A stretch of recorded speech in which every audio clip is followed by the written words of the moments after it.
The Mets arrived on the shores of Lake Michigan last night, and a few too many clouds came their way. A rough night at the ballpark for the Mets last night, but they're back at it today, racing sausages at the ready, as the Mets try again tonight in Milwaukee to stop those butterflies.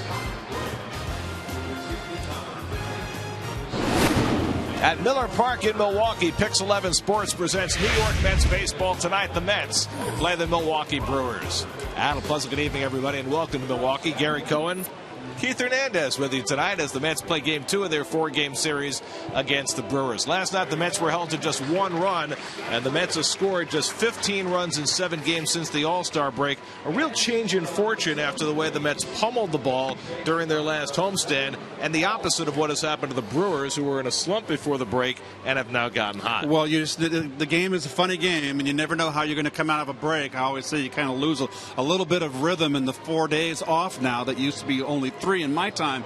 But, in the last 6 games, the Mets have only scored 3 runs or less in 5 of the 6 games. They scored they scored 5 runs in that first game after the break. Murphy, Granderson, and Lagares are in slumps, and when you got your 1-2 hitters in slumps, they're the table setters that have been so terrific of late. Then you're not going to have RBI chances. So this has been a problem with the Mets all year. Their offense is the ability to score runs. They're in all the games because of their pitching. Last night was one of the rare games they've not been in because things didn't go well for Dylan G. Zach Wheeler, on the other hand, he's been red hot, and he'll try and cool down these Brewers tonight. Well, he's 5-8 now, trying to get to 500. A strong outing the last time out in San Diego. 6 innings, gave up 1 run. And again, the trend for Zach has been his control. He only walked 1 batter the last time, and that was an intentional pass. He's only had 1 start against Milwaukee, and that was a win. Wheeler's opponent tonight will be the putative ace of the Milwaukee staff, Giovanni Gallardo, who hasn't really pitched like an ace this year. Well, he's 5-5, and he has been their ace, but I got to say now that's Kyle Loesch is their ace with 11 wins. It's been an up and down year for him. A good April, a bad May, a good June, a bad July. He's 4-3 in 9 starts versus the Mets, and he is one of the best hitting pitchers in the game. When we come back from break, Kevin Burkhardt will be talking to the Mets All-Star second baseman Daniel Murphy. It's the Mets and the Brewers from Miller Park. All the action coming your way on Pix 11.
You don't feel it exactly the way you want to. Just look for the ball. Try to slow it down a little bit. It's easy to want to speed things up.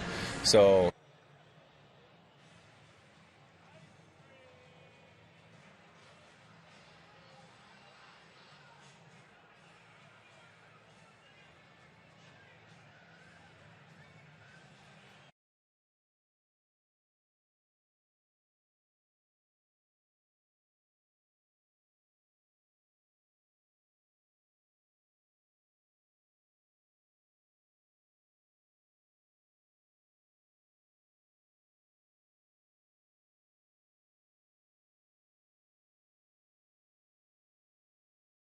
And B, that's powerful. By Toyota, let's go places. By the New York Lottery, hey, you never know.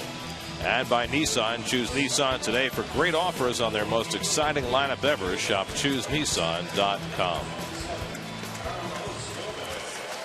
Kevin Burkhardt down on the field, ready to talk with Mets second baseman Daniel Murphy. Kevin? What are you working on out here today? I mean, taking BP. Does it change when you're red hot to when you're not red hot? We've seen you when you're scorching hot. You don't ever miss. How does your approach here out in this batting cage change? I think today, just the biggest thing is when you don't feel it exactly the way you want to, is just look for the ball. Try to slow it down a little bit. It's easy to want to speed things up. So, the last couple of days I just been working on looking for the ball, trying to slow it down as much as I can.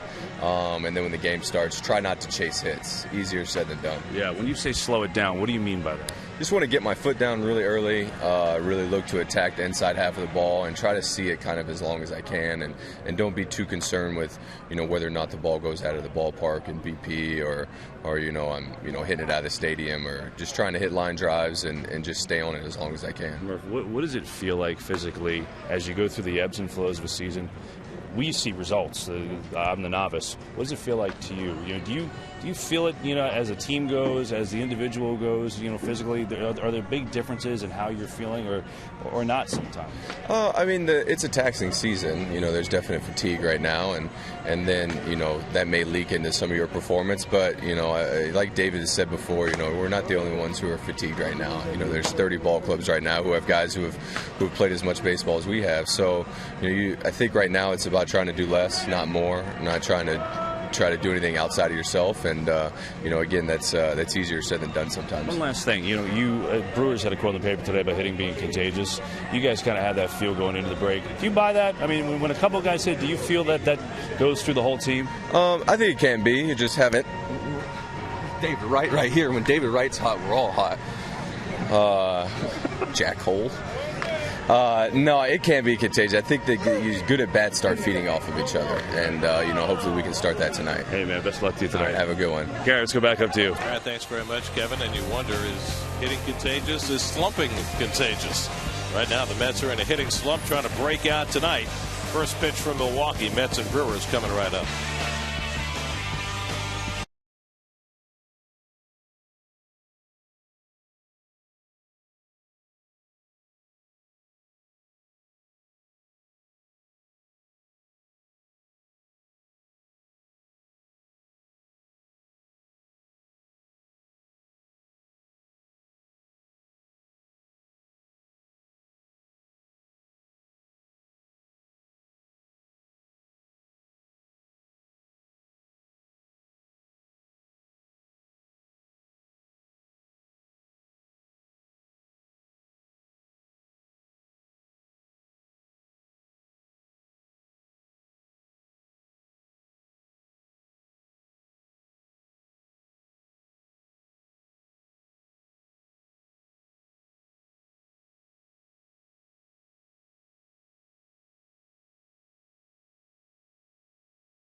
Brewers tonight, hoping to get himself out of a personal slump. And keys to the game brought to you by Kia. Okay, we're going to do a little swing for the Mets, for the fences. They are not doing it. Only Lucas so far in the second half. And I've got to read this again. Algonquin for the good land. 4.7 run game in Milwaukee since. Okay, blah, blah, blah. I think he's going to hurl. Well, we know that Wheeler's been pitching outstanding. Wayne's World. Yes. Here's your Toyota starting lineup for the Mets tonight. Bobby Abreu gets the start in left field. Ruben Tejada back in the lineup after missing a game following being hit in the helmet in Seattle. Set to go. Curtis Granderson leads off against Gallardo. Hits the first pitch right at Ricky Weeks. One pitch and one out for Gallardo to start the night. Granderson now 0 for his last 14. Well, Gallardo right there, you're looking at him. He's had some terrific years here in Milwaukee, and I talked around here. He's lost a little bit on his fastball. This is what, his 7th season here in Milwaukee. Like I said, he's up and down year as his records displays, 5-5. He had a strong stretch through June and part of July, but he has struggled his last 4 starts, a 6.17 ERA. Yeah, he had a great April where he was 2-0 with an ERA below 2, and then a terrible May, then a very good June, and then a not so good July.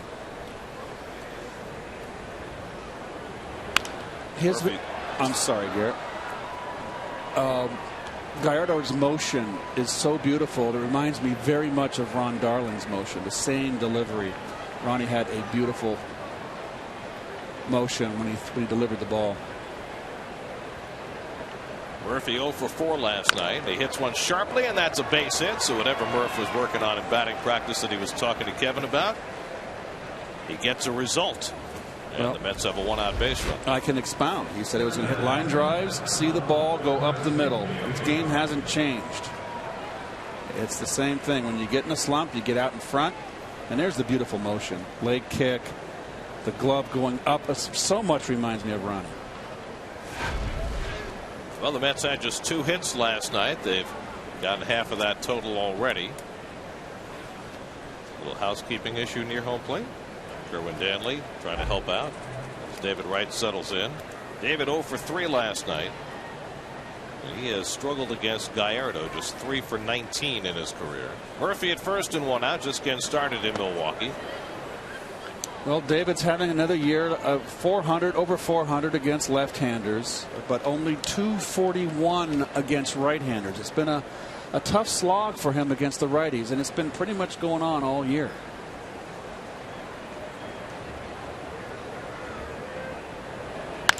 And he takes one the other way. Braun coming over and is able to run it down for the second out. Nice play by Ryan Braun. He got a good jump on that ball to retire Wright. Well, we'll take a look at the Brew Crew defense, brought to you by Geico. And Chris Davis having himself a nice power season out in left field. The Gold Glover, Carlos Gomez in center. Ricky Weeks is playing a lot of second base of late due to the fact that Scooter Gennett has a quad problem. Has missed more than a few games with the tightness in his quad. Here's Lucas Duda, who's really the only guy swinging the bat well right now for the Mets. Homered last night. His second home run of the road trip. In fact, those are the only 2 home runs the Mets have hit since the All-Star break. Lucas now with 16 for the year, a new career high. And great career numbers against Gallardo, 5 for 10 with a couple of home runs. Martin Maldonado behind the plate today. Tonight, I should say. Now you would think that the Brewers would take a step backward with their all-star catcher Jonathan Lucroy out of the lineup, but Maldonado has been a bit of a spark plug for the Brewers. It looks like a action hero right there, doesn't he, in that outfit? Brewers are 13-4 when Maldonado starts this year. Duda hits it right at Weeks, and the Mets are done in the top of the first. So Gallardo puts up an early 0. Zach Wheeler takes the mound when we come back.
Maldonado getting the start behind the plate. That gives Jonathan Lucroy a night off, which puts a bit of a crimp in the Padres in the Brewers offense, but they have been scoring runs in large numbers since the All-Star break. Now winners of 4 in a row, and that's the task for Zach Wheeler tonight. Well, Zach Wheeler getting his record now to 5-8. Got off to a bad start.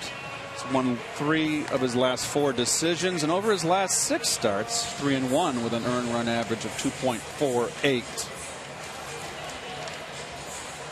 And we'll take a look at the defense for the Mets defense.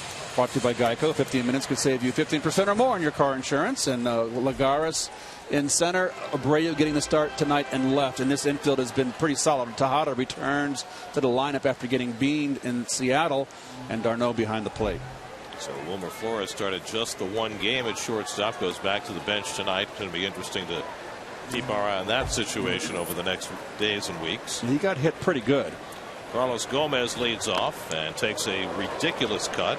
0-1. Well, there's always a little mustard in Carlos's game, but I tell you what, this is one of the best players in the National League. He has really become something else. Can play defense, Gold Glover. We see a lot of this from Carlos early in the count. He'll takes a rip. Home run swings, but he'll cut down with 2 strikes. Well, he's got 14 home runs. What a nice leadoff hitter right here. On base percentage of .370. Of course, when the Mets saw the Brewers in New York, Gomez was a cleanup hitter at that time. Correct.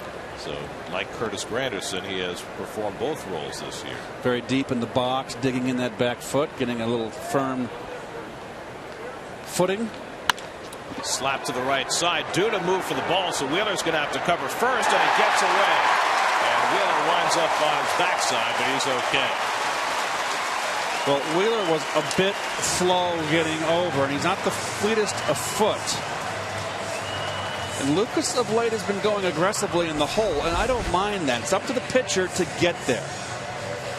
And let's see, he's there. It's just the poor throw from Murph. Threw right into the runner. You don't want Wheeler to get hurt on that play. So it's a low throw to first. You always want to give the throw to the pitcher. I made more than a few in my day, and that's going to be a base hit, the ruling. So you want to hit him in the letters. So Gomez is aboard with the infield single. Now Ricky Weeks. Weeks, who lost his starting job to Scooter Gennett this year. Getting a chance to play with Gennett on the sidelines with a quad pull. And he gets hit by the pitch. And quickly the Brewers have 2 men on. Well, if you were watching last night, you saw the Brewers take enormous hacks all night long against Dylan G and Daisuke Matsuzaka, and it's maybe a little message from Zach Wheeler that he wants that to stop. And that's in a real tough spot to get hit on the elbow there, unless he's got some kind of protection. I'm not sure if he does. Well, the Brewers are in position here to get off quick again. So Ryan Braun, who hit one of the 3 home runs against the Mets last night, will stand in. Braun hit his homer on a hanging breaking ball from Daisuke Matsuzaka. If you were with us last night, you saw Daisuke look as though he was shaken when he came off the field, and it turns out he was. Daisuke's back in New York to have his elbow examined, having an MRI, seeing the doctor, and the Mets will wait to see what transpires with that. So the Mets are 1 short in the bullpen tonight as a consequence. And again, Wheeler comes inside to start Braun's at bat off. Well, Braun is having himself not the power years you normally see from him home run wise, 14, but hitting .302, 60 RBI, scoring 51 runs. You'll take that. 5th in the National League in slugging percentage at .536. 2 on and nobody out. And Wheeler misses up and away 2-0. Who's Hot is brought to you by Time Warner Cable. Enjoy better. That's what Braun has done during his current 12-game hitting streak. That's red hot. Good on base percentage, but he doesn't walk a lot, Gare. So that's mainly the on base percentage is just tearing the cover off the ball. Been hitting the ball a lot to right field lately, although his home run last night was crushed to left center. Well, the ball he's going to pull is going to be the hanging breaking ball because it doesn't have the velocity. But you can see the Met defense in the outfield, Gary, shading to the opposite field. Granderson pretty much straight up. Lagares a shade to the opposite field, and Abreu in the gap. So Wheeler finding the going a little shaky early on against this powerful Brewers team and having to negotiate the middle of the lineup with a couple of men on. And Braun fouls away the fastball, and it's 2-2. 96 from Wheeler, who his last time out in San Diego allowed just 1 run in 6 innings. And the 1 run he allowed was on a really good pitch. Yes. To Yasmani Grandal, who almost hit it off the ground for a home run. And that cost him right there. The W. It was a 2-1 ball game. The final, he left with the score tied 1-1. But Wheeler has been so consistently good over these last 4 starts. Just 1 run allowed in each of them. A 1.42 ERA these last 4 starts. 2-2 to Braun with Aramis Ramirez on deck. And he got him. Goes away with the fastball to strike out Braun for the first out. That's the fastball upstairs with life. Just beat him.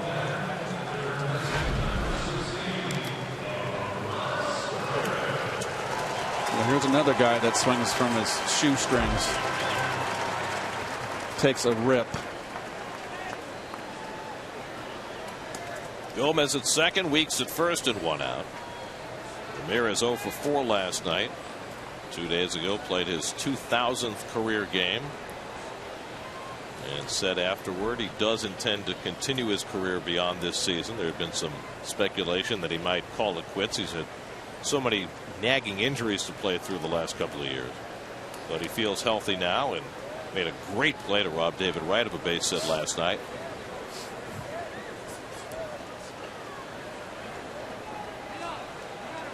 Murph makes a dash to the bag, and Gomez gets his hand back in. Well, you got to be careful with Gomez. He's a guy that has 19 stolen bases, and he's unbridled out there. Don't put it past him to try to steal third. So a good idea to let him in the back of his head know that they're going to try to pick him off. He's got tremendous speed. Stole the base last night, his 19th of the year. Slider away to Ramirez to start him off 1-0. An 89-mile-an-hour slider, pretty powerful.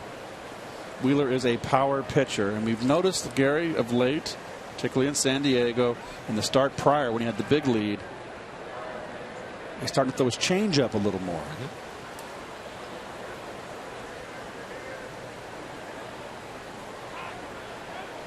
Again, Murphy moves to the bag. This time Wheeler holds on. These last 4 starts, he has certainly been a bastion of consistency. That came on the heels of that horrible start he had against Oakland, where he lasted just 2 innings. And the walks are where it's at. The last 3 starts of the walks. Ramirez hits a double play ball. Tejada to Murphy. The off-balance turn not in time. Murphy with poor footwork at second base, and that cost the Mets the chance for the double play. Well, whenever Murph feels he has to rush, and he does this, and he can't get anything on the ball, and it sinks into the line towards home plate, and it's a pretty good hard slide by Weeks, and I think Murph kind of felt that breathing down his neck. Well, when Ramirez hits the ball, he's not fleet of foot at all. You certainly expect the double play to be turned, but it's not, and so the inning continues for Chris Davis. Davis hit a home run last night, one of the 3 that the Brewers hit in last night's game. Also had a double, drove in a couple of runs. First and third and 2 out, and he takes a good rip at a fastball and fouls it back. Davis just 26 years old, really emerging as a big power hitter in the National League. The series earlier in the year at Citi Field, Davis has a very kind of unusual swing, but he's very strong. He's a guy that can be pitched to, obviously only hitting 253, but 17 home runs, that's some pop. Only his second big league season, and he hits it sharply but right at Tejada, and so Wheeler able to pitch around trouble in the opening inning. One complete in Milwaukee, no score.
Milwaukee, Wisconsin. Back to the grill. You think? Rods on the grill. Turned at the perfect time. Very nice to have some Met fans here from New York.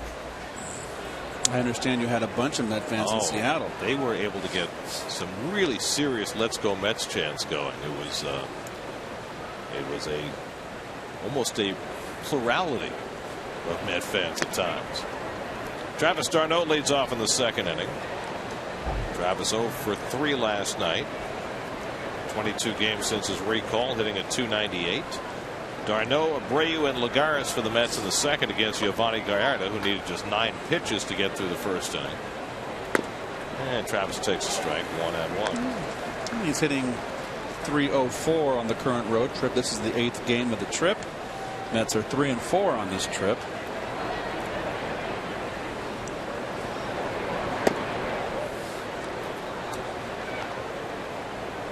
Giovanni Gallardo, now 28 years old, born in Mexico but moved to Fort Worth, Texas when he was 4 years old. Nonetheless pitched for Mexico in the World Baseball Classic last year. Hammered on the ground to Segura at short. And it gets d'Arnaud one away.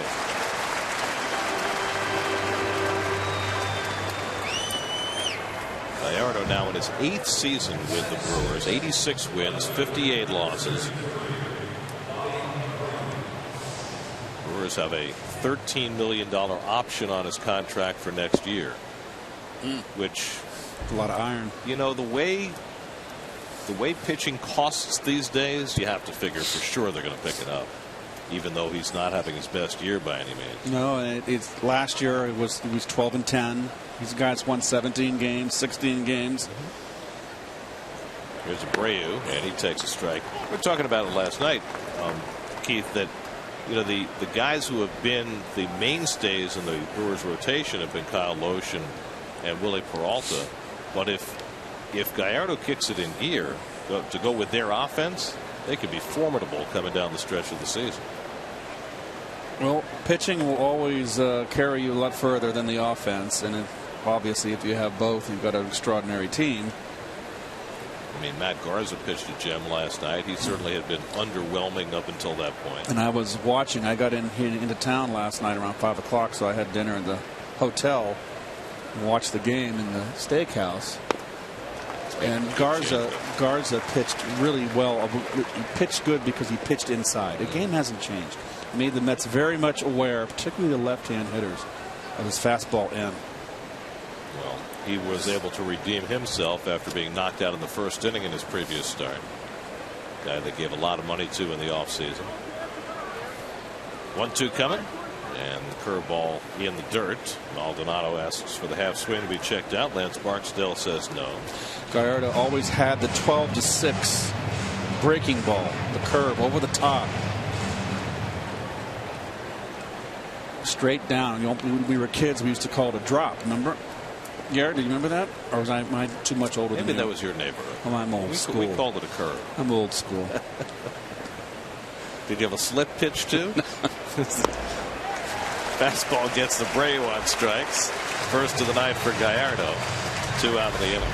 Bobby's been chasing a bit. 1 for 10 now on this road trip. It's been a bit of a struggle for him, and he's just been out in front. There's a guy with such a good eye, doesn't swing at bad pitches, and he's been swinging at bad pitches because he's just off. Well, the Mets, as you look at the win totals over the last 5 years in the National League, and Gallardo right up with the elite. The Mets outfield situation is a little less crowded than it was, with Kirk Neuenhuis being sent down yesterday. And Lagares went around in the half swing, nothing. Well, Lagares really struggling at the plate on this trip, 3 for 24. Well, he really hasn't gotten it going, Gary, since he's come off the injury, come off the DL. He's been kind of a sputtering along here. I think what we've seen lately is more of that, and that's what he did last year, chasing pitches he has no chance to hit. Well, everything speeds up when you start seeing a hitter doing that. The hitter is, everything's in fast motion. When you're feeling good at the plate, that curveball breaks down, and it's like it breaks in slow motion, and you know it's going to be low, and you take it. Juan chops 1 to short. Segura on the charge. And it's a 1-2-3 inning for Yovani Gallardo. Wheeler heads back to the mound for the bottom of the second. No score.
That's America runs on Duncan. It's a nice time of year here in Wisconsin. Summertime out by the lake. Wind was really blowing this morning, and a little front came in from the northwest. It was a little chilly, but now it's warmed up. Lyle Overbay leads off in the home second. Overbay's been platooning at first base with Mark Reynolds, but Reynolds hit a couple of home runs night before last, so he got the start against the right-hander yesterday. Overbay back in there today. Overbay now 37 years old, his second time around with the Brewers.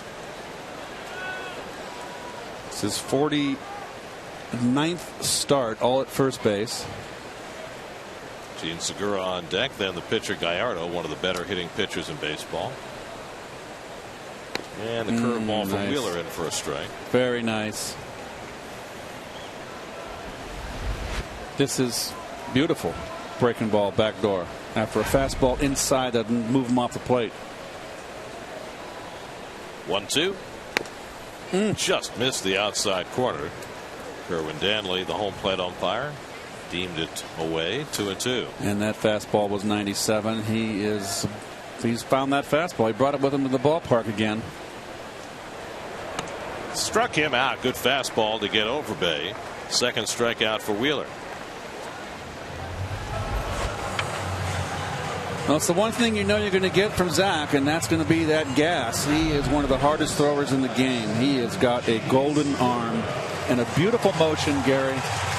No wasted effort. It's just all fluid and no energy in it. Just free and easy, and explodes out of his hands. Here's Gene Segura with one out. Segura had the big hit against G last night, a 2-run triple, and the curveball from Wheeler in for a strike. Well, you know what the other nice thing about Wheeler is? With all the talk about innings limits for young pitchers, Terry Collins was asked whether Wheeler is on any kind of limit this year, and the answer is no. Good. He's free and clear to make his way through the season and finish it. Good. I'm glad to hear it. And to start building arm strength, these guys can go 7 minimum when they're on. And maybe 8. Bouncer for Tejada. In between hop. No problem. 2 out. Well, you know, the issue for Wheeler has been getting quick enough innings to be able to keep his pitch count down so he can get 7 or 8 innings to start. But often he'll have those 17, 18, 19 pitch innings, and that'll build up and keep him from going as deep as he'd like. There's a school of two thoughts here, and one is you protect the precious arms of the pitchers, but I think you've got to build arm strength. These guys are young kids. There's no reason why they can't go 7, 8 innings. Martin Maldonado takes a fastball for a strike. Maldonado making his 18th start. Back up to an all-star now in Jonathan Lucroy. Maldonado promising, 27 years old, but at this point didn't get a chance to play very much. But as we said earlier, when he plays, the Brewers tend to win 13-4 this year in his starts. What I'm seeing right now early with Zach, Gary, is the most powerful breaking ball he's thrown from the get-go. The 90-mile-an-hour breaking ball again. Another slider bounced out to Tejada, and a very easy inning for Zach Wheeler. A strikeout and 2 grounders get him through at 1-2-3. No score as we go to the third.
MLB.com at bat on your favorite mobile phone or tablet. Get live look-ins, instant replays, scores, stats, audio, free MLB.tv game of the day, and more. Download on the App Store or visit Mets.com today. Well, Ruben Tejada will make his first plate appearance since this happened day before yesterday. Oh, that hit him good. And let me tell you something, folks. If that's 4 inches lower, it hits you square in the cheek or the nose or the mouth or the jaw. It's a scary thing. And fortunately for Tejada, that's all it was scary. Didn't suffer a concussion, didn't even have a headache. No marks on him. Cracked his helmet. The mark was on the helmet. But then the question becomes, Keith, even if a hitter is not hurt, isn't injured by something like that, how difficult is it then to get back in the batter's box? Well, it depends on the individual. Everybody handles it differently, Gare. We'll keep an eye on Ruben and see what's going on. Remember David Wright, when he got clocked by Matt Cain and the Giants. I mean, David took him a long time to come back from that. They both got hit solid. Well, the one thing I'll say is that in the 5 years since Wright got hit, they've upgraded the helmets. They're much more protective than they used to be, and I think that served Tejada well. Oh, well, as they should be. They should always be, not trying to get the great Gazoo hat back, but do something that gives the hitter a little more protection. Well, the other thing about Ruben is he is right on top of the plate, and it's really one of the reasons he's fared as well as he has over these last couple of months. He is as close to the plate as anybody on this team. Yeah, and it looks like he's fearless. I like his at bat right here. He's not bailing. He's up there, staying in. It's good to see.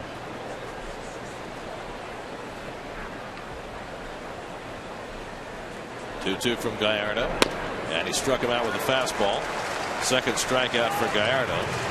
He's retired 6 in a row. Just a straight fastball over the top, inside, beat him. But watch Ruben's front shoulder. See, he's not pulling out. Staying right in, driving right towards the pitcher, keeping that front shoulder in. So that's a good sign. So 1 out and nobody on. Now Zach Wheeler will bat. Zach 2 for 30 at the plate this season.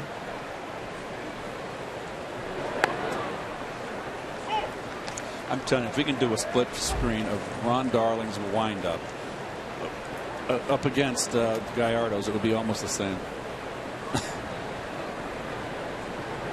I think of Ronnie's as having fewer moving parts, though. Right? Well, Ronnie went over his head. Gallardo doesn't put his glove in his pitching hand over his head. He keeps it at the waist. Ronnie went up with his glove more, but the glove coming over the top. Just reminds me of Ronnie. Gallardo takes care of Wheeler on 3 pitches, 2 out.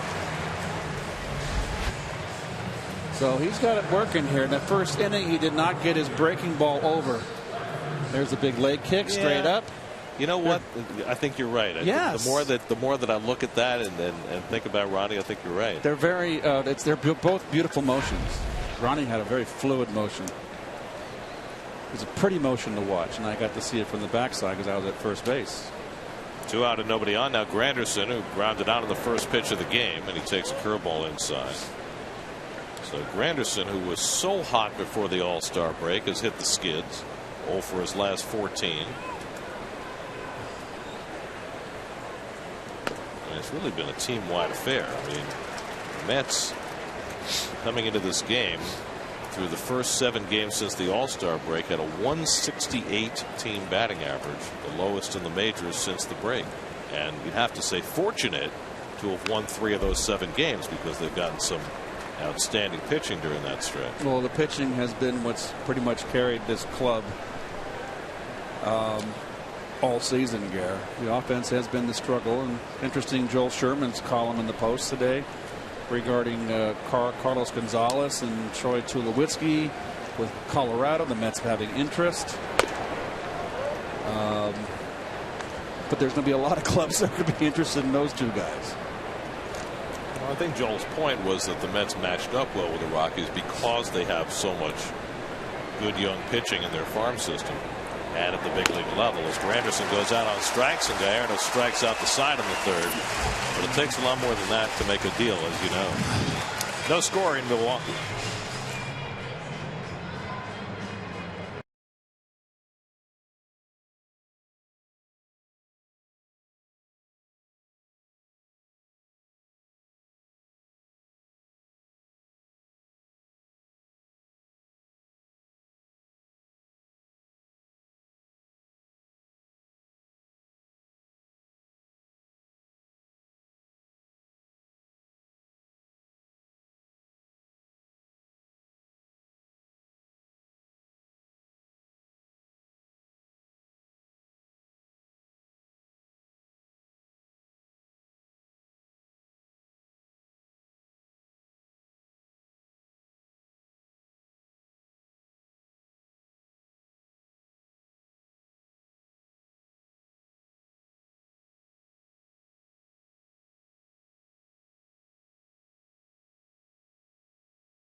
There are 2 games to go here in Milwaukee after tonight.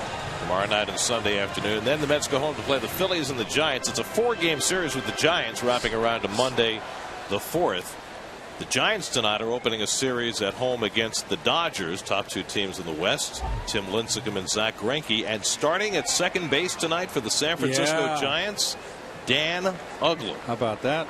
Marco Scudero went on the DL today. The Giants, who signed Uggla the other day, brought him up and put him right in the starting lineup tonight. It'll be interesting to see if they can get anything out of him.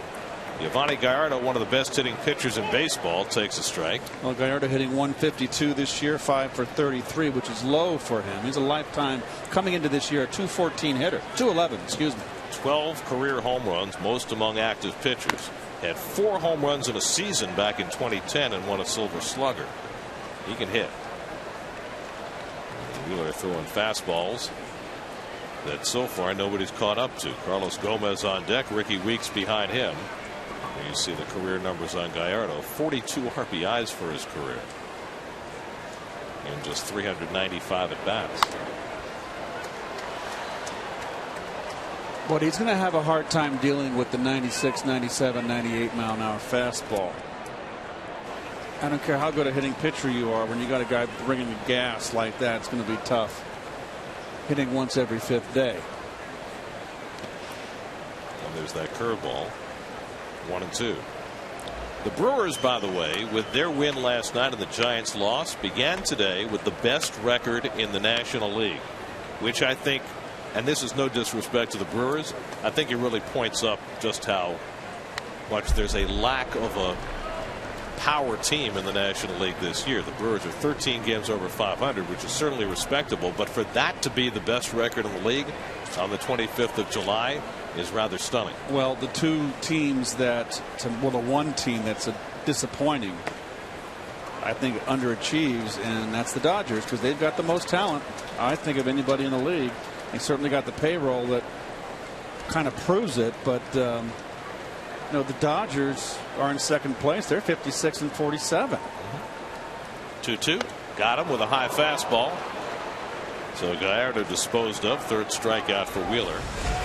High cheese.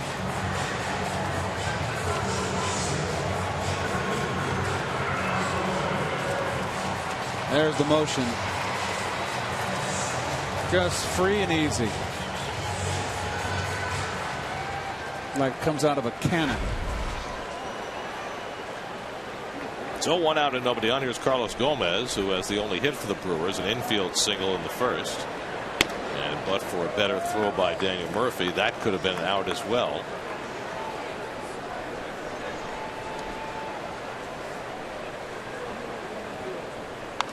Oh, tied him up. Big time fastball born in on his hands. Lucky he didn't get on his fingers. Oh, that's just completely overmatched right there. Overpowered. That's a canoe paddle swing. Going back in. Good cut. Good cut at that one, and fouled it back. Well, the Brewers 3 games up in the National League Central. Cardinals lost their 4th in a row this afternoon, beaten on a late home run by the Cubs 7-6, so they've fallen 3.5 back. So the Brewers starting to reopen some space. Little flare, and Murphy able to go back and grab it for the 2nd out. Boy, just stayed in his kitchen right where the frying pans are, and good night. That was quick work. That was the Gomez shimmy, back and forth. So 8 in a row retired by Wheeler, and now Ricky Weeks, who got drilled by a pitch his first time up. And he's got the protective padding on his elbow. Lucky for him, that's where he got hit. That left elbow, that would have been a huge softball. Did he have that same pad on when he came up first time? You don't think he had it on? I'm not sure. We'll have to go back and look. Because that hit him right above the elbow. I don't think he had that pad on, at least not that particular pad. Wheeler blows one by him. Gosh, he throws hard. I'm sorry. I just there's just certain fastballs that we had there. Hit him right there. Let's see if he had the pad on. Can't tell.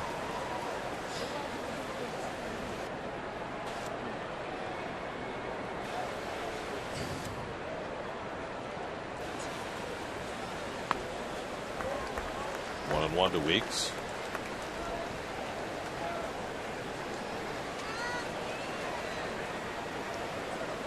Weeks now 31 years old. His career numbers have taken a dive over the last 3 or 4 years.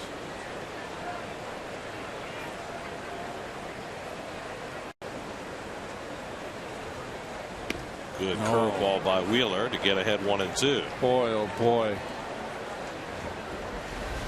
This is Weeks when he got hit. I think he's got it on. Yeah, yep, he does. I think you're right. He does. So lucky him. Yep. That would have been severe pain. That's the bad place to get hit. Well, I'm just glad they're not allowed to wear the armor that they used to back in the Barry Bonds days. Weeks blown away by the fastball. 4th strikeout for Wheeler. He's retired 9 straight. We've gone through 3 with no score.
Pitch brought to you by Verizon Fios Quantum TV. That's powerful, and Zach Wheeler has certainly been powerful during 97. He and Gallardo have each struck out 4 over the first 3 innings in what is shaping up as quite a pitcher's duel. Daniel Murphy has the only Met hit, single to center field in the first. He's got good numbers against Gallardo, 7 for 16 with that base hit. And the first pitch curveball from Gallardo in for a strike. See, that's just a good pitch to take right there. It's a curveball, knee high, outside corner. Why do you want to swing at that one? It's a pitcher's pitch. I'll go 0-1.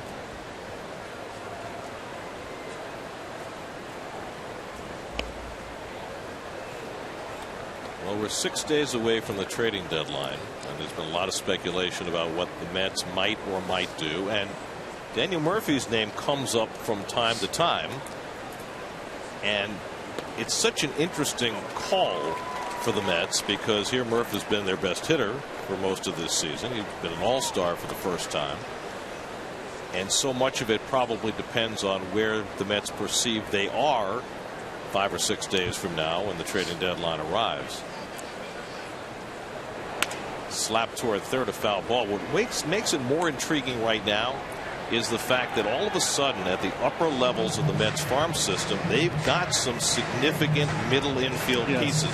Matt Reynolds, since moving up to Las Vegas, has looked very good. Wally Backman's been raving about him. He's been playing both second base and short.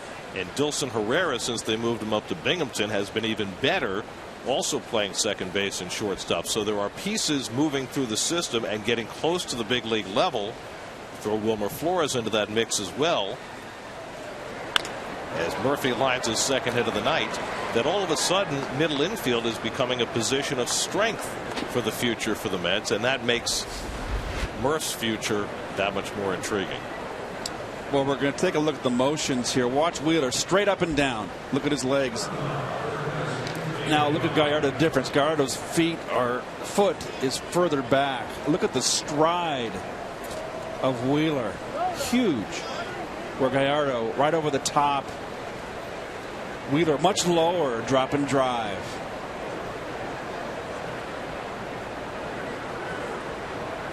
Very nice, guys. But getting back to your point, Gare, Reynolds evidently, Backlund loves him. Off the heel of Gallardo, I believe, into center field, and Wright's got a base hit. I don't know if Gallardo made contact with that or not. In any event, Wright hit it awfully hard, and the Mets have back-to-back hits to start the fourth. First pitch fastball hitting, David.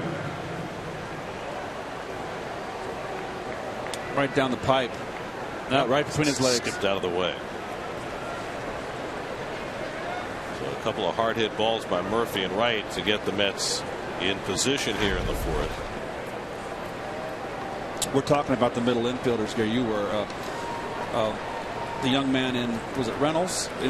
Wally's raving about his defense. University of Arkansas product. Raving about his defense, but the feeling is he's maybe better at second than short. And Herrera's a second baseman. I think there's some disagreement in the organization as to whether Reynolds can be a shortstop at the big league level or not. Here's Duda, takes a breaking ball for a strike. And again, if you're going to deal Murph, is it attractive enough? What are you going to get? That's the Mets aren't going to give up Murph for nothing. Right.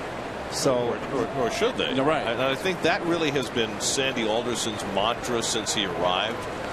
I think we saw it when the Mets had Jose Reyes and an expiring contract. I think we saw it with the deal that they made with Dickey. I think he's never going to trade a player just to trade him. He's going to trade a player if he thinks he's getting the value that he's looking for on the other side. And I also feel that Sandy's in a position now where he might be able to change gears. All of his trades have been for the future. And now with this abundance of talent in the minor leagues, he can trade now for something that would come now and help on the big league level. So we'll see.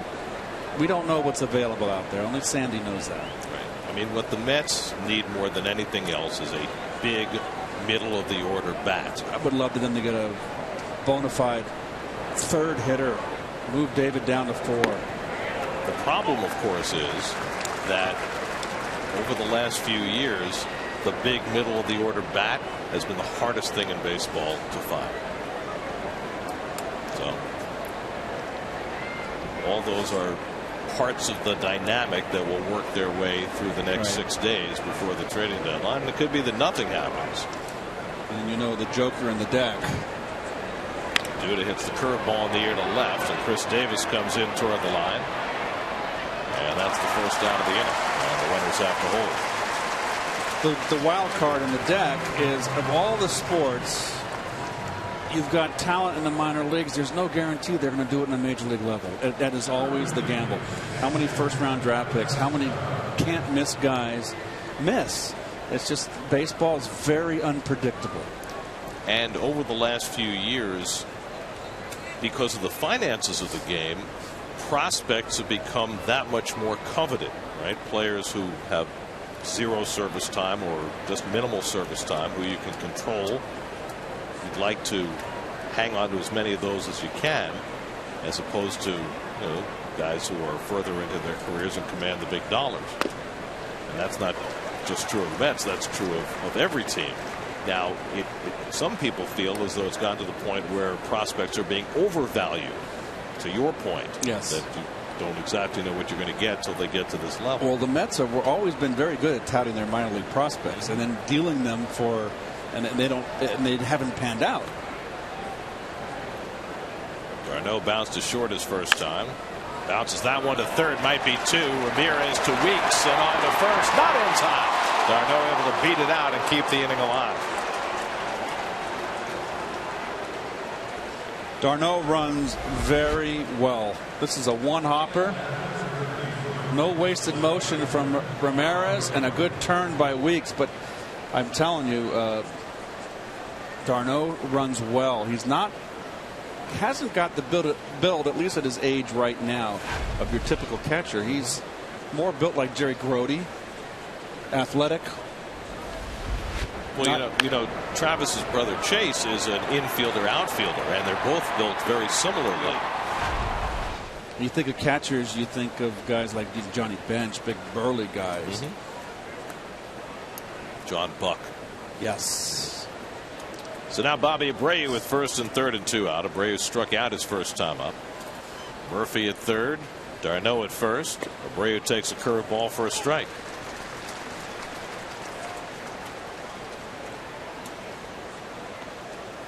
That's looking to break the ice here in the 4th inning. Getting a runner to scoring position for the first time of the game.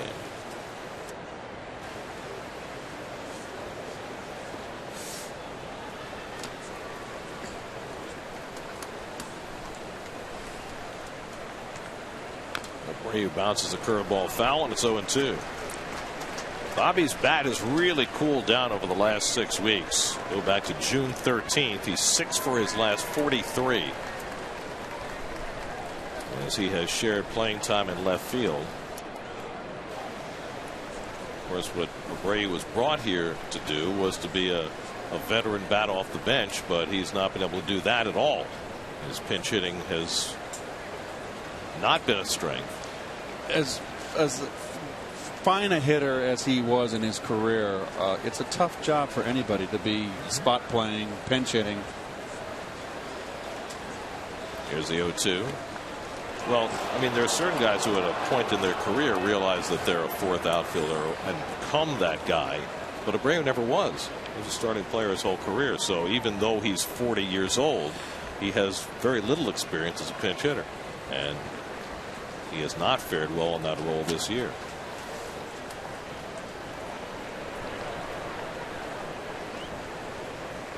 Gallardo trying to find his way out of trouble in the 4th. Misses with a slider, 2-2.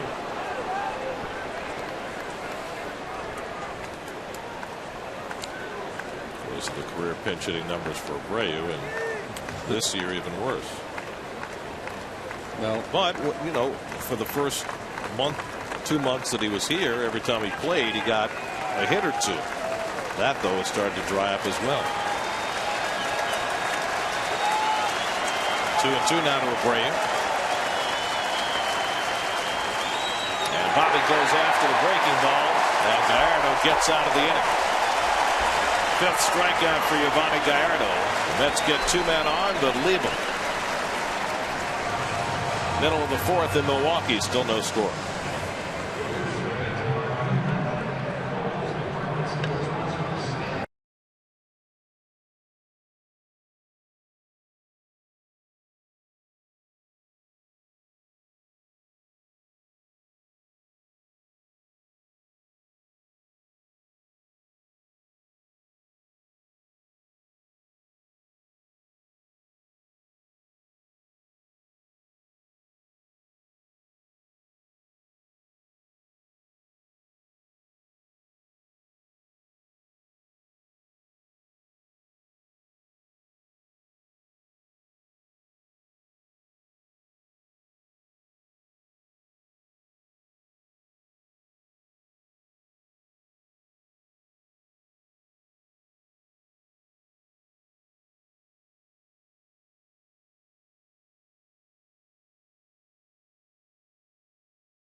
Mets and Brewers no score, and we check in with the newly shorn Kevin Burkhardt. Kevin, I was gonna let it go, but it got a little ugly looking, so I had to get rid of it for today, Gary. You know, one thing to watch today, and really in the coming days and weeks, is Travis d'Arnaud behind the plate. Yeah, he's been hitting better. Certainly, we've talked a lot about his receiving, his ability to frame pitches, things like that. But his throwing seems, I don't know, a bit off right now. And I was speaking with Bob Guerin about that exact point. He said what he's been trying to get him to do is basically what was causing some of his throwing issues. Kind of think of a quarterback when you go back and drop back and you throw off your back foot. He said in a way d'Arnaud was doing that because he was trying to tell himself, hey, be quick. But when he was doing that, he was almost shuffling his back foot back and really throwing off that back foot. What Guerin said is technically what you want to do as a catcher. And maybe I could try and show you this pitch. I don't know if you could see it, but technically he said what you want to do is as soon as you receive the ball, you want to immediately take a step forward with your right foot and push off and power with that right foot. He said d'Arnaud wasn't doing that. He believes it's costing him a little bit of mustard on those throws. So that's what he's working on right now, try and, as Guerin called it, clean it up. Gary? you know, you have so little time as a catcher to get your feet and your arm in the right position that your technique has to really be perfect in order to do what you need to do and get that ball there on time. And right now it has not been working for Travis, but he's been working hard at it. Ryan Braun struck out his first time up. Wheeler behind in the count 2-0. Off the foot. Interesting 2-0 breaking ball.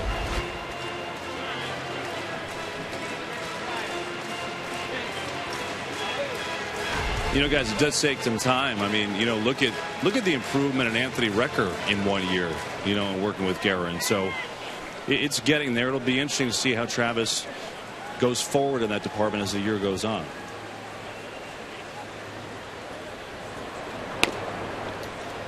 Fastball in the corner, 2-2. Well, Zach Wheeler has thrown 44 pitches in this game. 31 of them have been 95 miles an hour or harder. But just it becomes normal. I'm not surprised. Past the mound, Tejada behind the bag. The off-balance throw. Duda with the stretch, and he got him. Terrific play by Tejada and good by Duda as well. Kudos to Tejada. I mean, it's just a stretch for Lucas. That's fine. But the play is Tejada up the middle, ranging to his left, throwing on the run. Nicely done.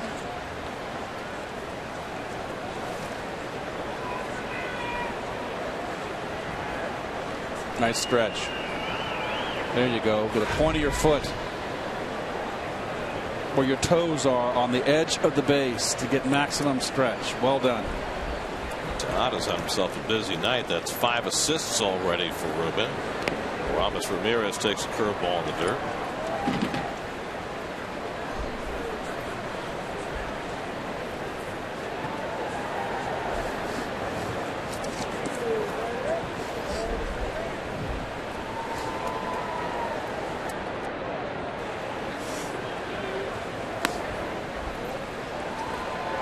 Second straight batter that Wheeler's fallen behind 2-0.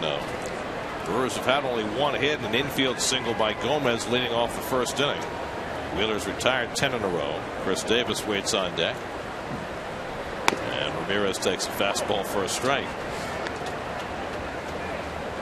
Interesting that Ramirez 2-0 chose to take all the way. Shoot, that 2-0 on Zach Wheeler with his breaking ball. He throws me a fastball. I'm taking a hack. Good slider. Well, he gives you so much to be conscious of now beyond that 96-mile-an-hour fastball. This is 91-mile-an-hour slider. Every game now, the last 3 times, I've said this is the best I've seen him pitch, and now I'm going to say it for the 4th time. Curveball pulled foul. Now we're only in the 5th inning, 4th inning, bottom of the 4th. Okay, it's still very early. And the true measure of a fine start is the distance you go. 7, 8 deep. I know the game has changed, so I'll go 7 or 8. But this is electric stuff tonight. So far, the Brewers have not hit the ball out of the infield. And Wheeler has been consistent. He and DeGrom have both been on a great roll during this month. How about that? How about DeGrom? He's taking the National League by storm. Well, he's working himself into the Rookie of the Year conversation. Wow, I'm going to tell you, he keeps that ball down. He's learning to throw upstairs. 7th pitch of the at bat to Ramirez. Ooh. And he is tied up in a knot and strikes out. Well, you know what? That's some dominance right there. This is called the ball's coming in so hard you're trying to get out of the way. And you know what? You're wild enough around the plate. It keeps the hitters honest. Maybe a little less bold to hang in there. Well, we saw how comfortable the Brewers were all night last night. They had 7 extra base hits. They were just wailing all night long. They've been a lot more uncomfortable right from the beginning of this game. 5 strikeouts now for Wheeler, and Davis is hit by a pitch. Second batter that Wheeler's hit tonight. That one on the changeup. Yeah, changeup is his 4th pitch. He's got a fastball, curve, slider, and here's his changeup, and he's also got protection. So there's the grip. You can see kind of the circle change. I don't agree with that against a right-hand hitter. I think you're asking for trouble. Given excuse me, it's an 87-mile-an-hour change. I'm sure he wants to take a little more off. But I don't like it against a right-hander. I don't mind it against a left-hander at all. It's Lyle Overbay. Overbay struck out his first time up.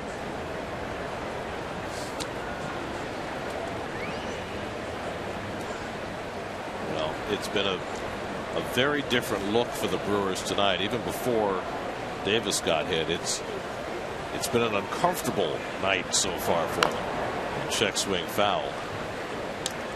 And you can speak to this, Keith. I mean, there's an intimidation factor when you got a guy who can throw 97 miles an hour pitching inside. Well, it's just the fact, like I said, Garrett, when someone's wild around the plate and you don't know, when you got a pitcher out there, it's precise, like a Dylan G. You know what he's trying to do with you, and he's going to pitch. But with Wheeler, he may miss on the other side of the plate. So you really got to be set and ready.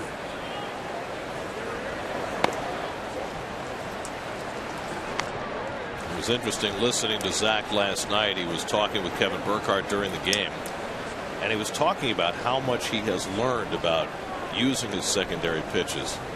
Maybe having a little smaller slider that he can backdoor against a left-hand hitter, using his changeup more. The kinds of things he's learned from watching Bartolo Colon. Thank you.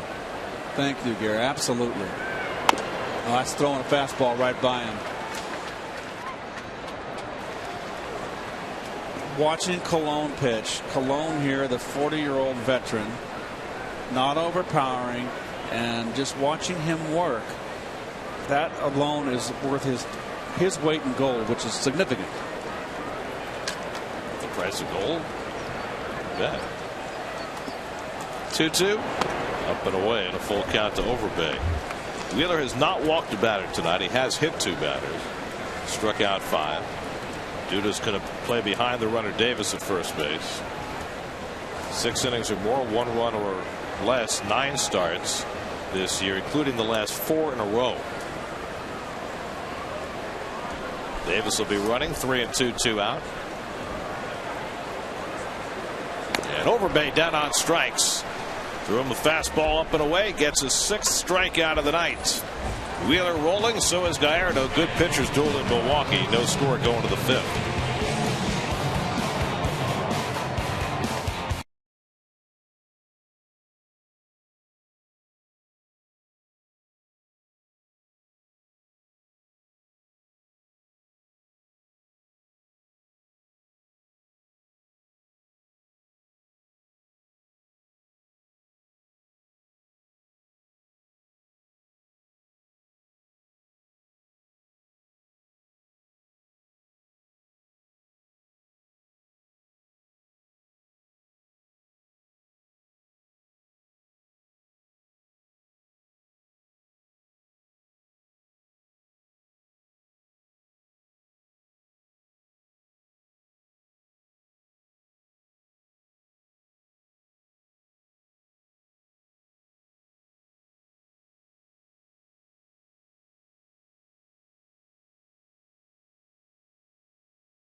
victory cars that deliver inspired performance. Get to Citi Field Saturday, August 2nd for Fireworks Night, presented by Dwayne Reed, following the Mets game against the Giants at 7:10 p.m. For tickets, visit Mets.com/fireworks. Fifth inning with no score. Juan Lagares leads off against Giovanni Gallardo, who got himself out of a jam in the fourth. That's got back-to-back hits from Murphy and Wright to start the inning, but Gallardo was able to slither out. Lagares bounced out to short his first time up. Tejada and Wheeler to follow as the Mets send up the lower third of the order against Gallardo in the fifth. Mets have had 3 hits. The Brewers only 1 against Zach Wheeler, and that was an infield single. A ball and a strike to Lagares. In tight at third base, the cut of the grass, just in case Lagares could put a drag down. Ramirez there, Aramis, I love that first name. Lagares 0 for his last 10. I think in a perfect world, Terry Collins would like to give him a day off right now. I think he was going to before Kirk Neuenhuis got sent down.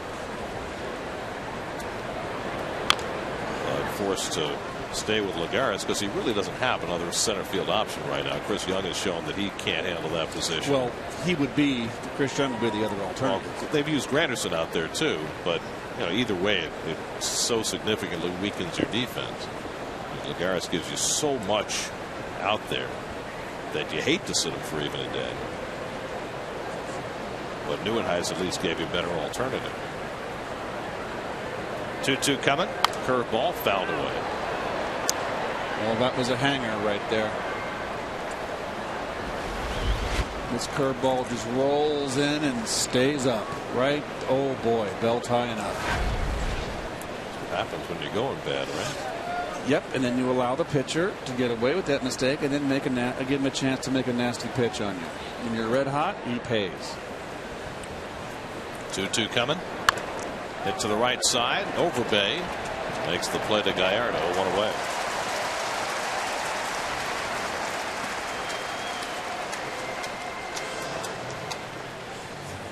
So Lagares retired. Now Tejada, who struck out his first time up. I was looking back. Ruben not only got hit in the head on Wednesday, but he got hit by a pitch in 3 of his last 4 games. Remember, he got hit on the hand as well.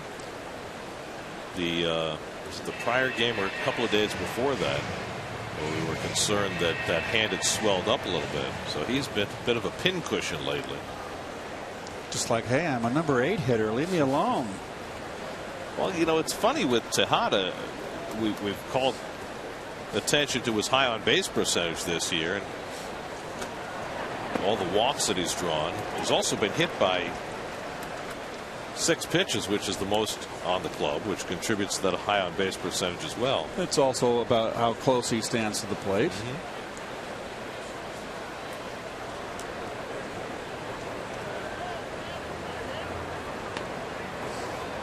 Always brings to my memory Frank Robinson, who stood on top of the plate, and I think he still holds the rookie record for hit by pitches. Was it?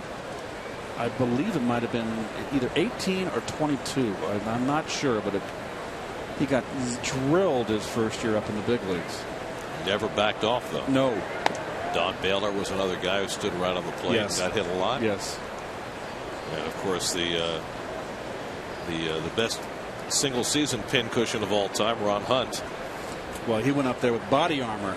He got hit 50 times one season. Yes, when he was with Montreal. He wore a vest underneath. My old roomie. Before Kevlar. The ball comes up nicely for Ramirez, and he throws out Tejada 2 away. We were talking about Colon and Abreu being veterans that have been a positive influence on the players on this team, the young players.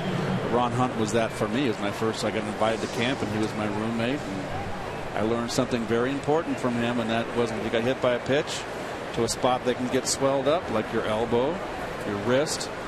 24 hours of ice. I never would have thought of that.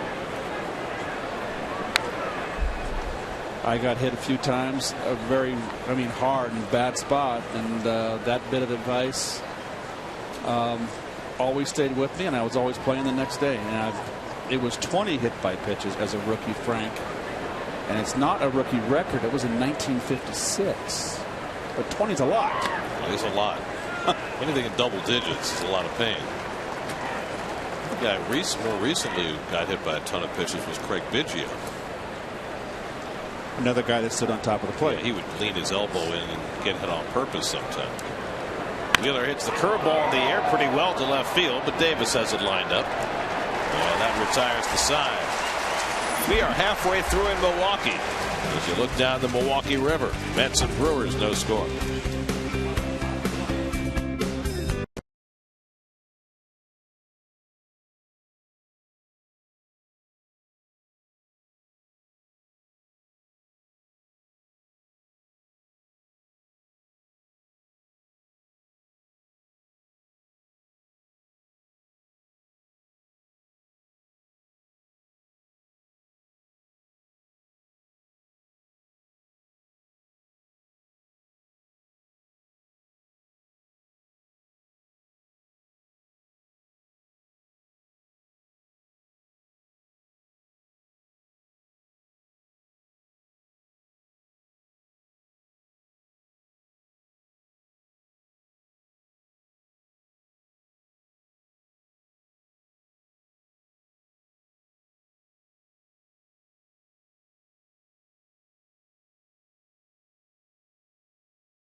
Wheeler has had his ups and downs this season, but it's been all ups lately.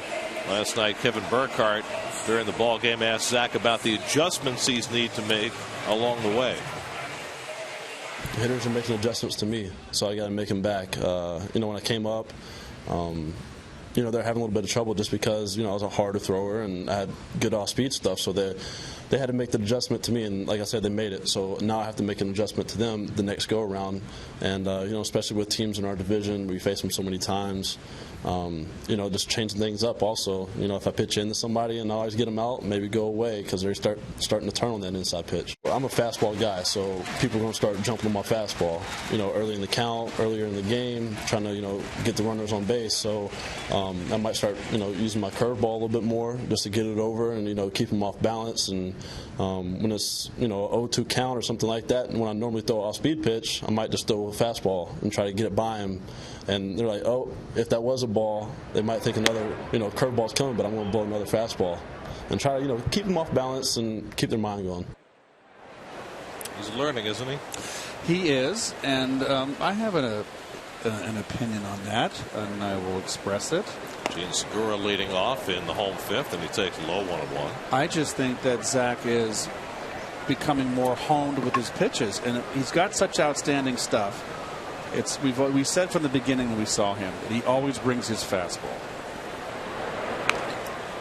And out by Segura goes foul. Do you remember Ernie's career? You remember his quotes? I lose command of my fastball. Well, I think he's overcome that hump. Then it was, okay, he's getting his command of his fastball now, but his curveball is iffy with his command. So hitters can sit on his fastball. Now, the way he's been throwing the last 4 or 5 starts, he's getting them both over. His stuff's so outstanding, Gary. I don't want him to think too much because he can just blow people away. He's got power stuff like Seaver. 1-2. Tejada with another chance. This one on the backhand. Perfect throw. 6 assists for Tejada tonight. 1 out in the 5th. I guess it's a fine line, isn't it? Because you never want to be predictable as a pitcher, but at the same time, you don't want to get too far away from your best weapon. But you got to recognize what is your best pitch at that particular start. Some days you're going to have your fastball. Some days you're going to have a great breaking ball. Some days you're going to have both of them, and some days you're not going to have any. That was what the beauty of Tom Seaver, Gary, late in his career when he wasn't as overpowering. And I really shouldn't say that. Excuse me. And I always refer to when he's with Cincinnati, he threw a no-hitter. The series prior in St. Louis, he threw a 3-hit shutout against us, and he had awesome stuff. Maldonado hits it sharply, but right at Murphy, and it skitters behind him. And Maldonado's safe, and Murph almost compounds it by throwing it away, but it hits Maldonado. See, I just don't know. The air's fine.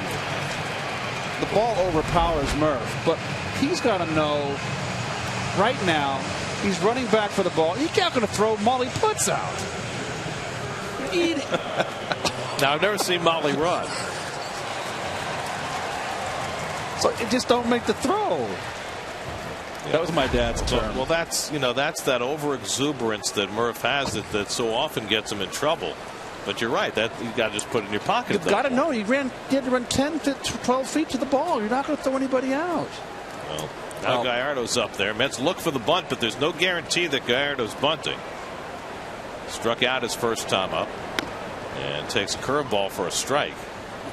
So it's an error on Murphy, allowing Maldonado to reach, and he's very fortunate that Maldonado's not at second base. They're bunting because I think both managers understand that this game might be decided by one run, and there's the defense right there, right. He's not playing as aggressively in because Gallardo might swing.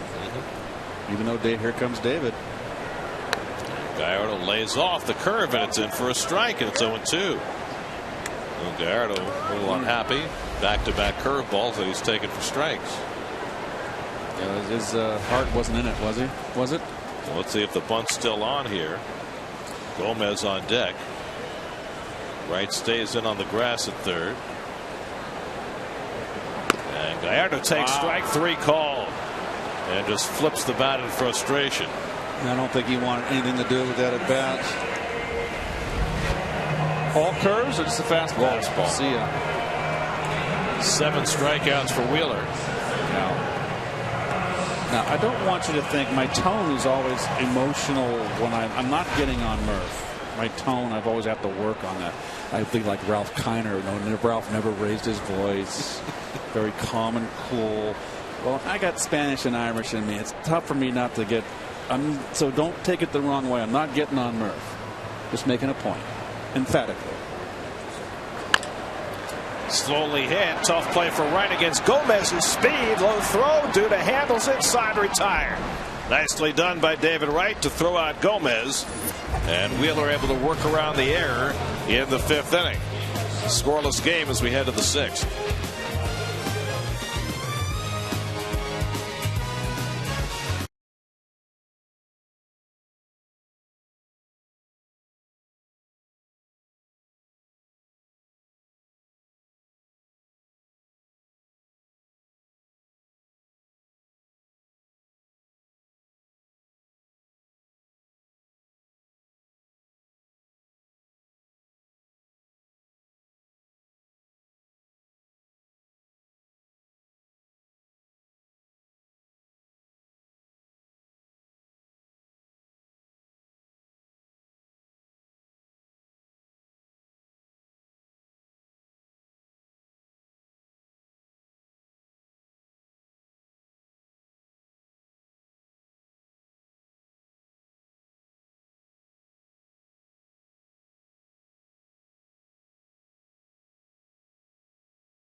slide for the kids. Get to Mets.com/no fees and pay no service fees for any tickets purchased on any remaining game this season. Hurry to save because this offer is only available until Tuesday, July 29th. That's Mets.com/no fees to purchase tickets without any fees. The cute little girl. Of course, Bernie Brewer has the big slide out in left field that he moves down when the Brewers hit a home run. Didn't he used to slide into water? Into a beer mug. Right. Right, which made sense. Now he just slides onto a platform. Just don't understand that. Third time around the batting order for the Mets against Gallardo. Curtis Granderson has grounded out and struck out. Now 0 for his last 15. There's Bernie's big slide. Yeah, at County Stadium he slid into a beer mug, but they thought that was inappropriate. Well, but it's the Brewers. It's Miller Park. I know. You know what? Let's not go there. Murphy and Wright to follow, and Granderson thinking about a bunt with Ramirez playing back. Not a bad thought.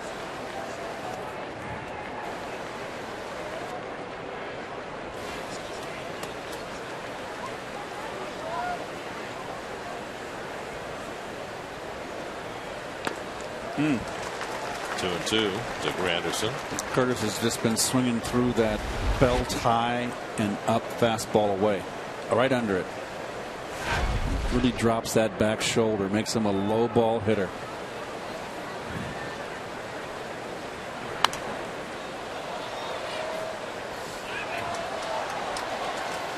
Well, you know, Curtis was kind of due for a little dry spell. He was so hot for so long after that tough first 6 weeks of the season.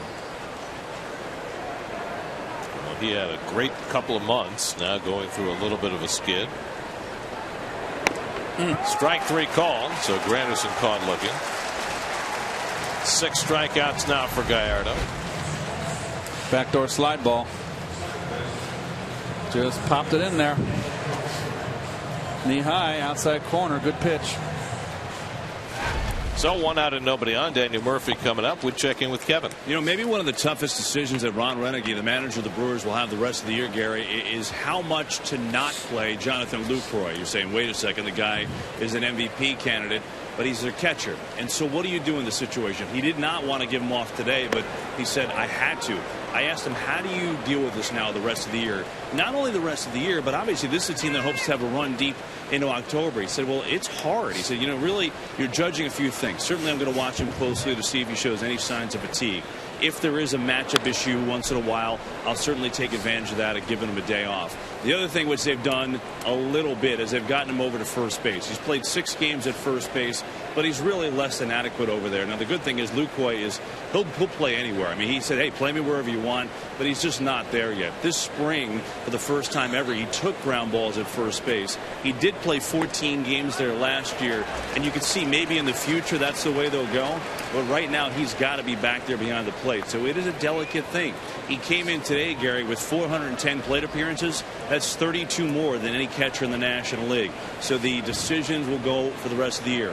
When do you give him a day off, and how do you keep him? He's so important. How do you keep him fresh the whole way? Well, it's something the Mets had to deal with for years with Mike Piazza. You know, when you've got your catcher as your cleanup hitter, it's always a concern. You want him in the lineup every day, but you know you can't play him every day. Well, the same problem was with Gary Carter with the bad knees.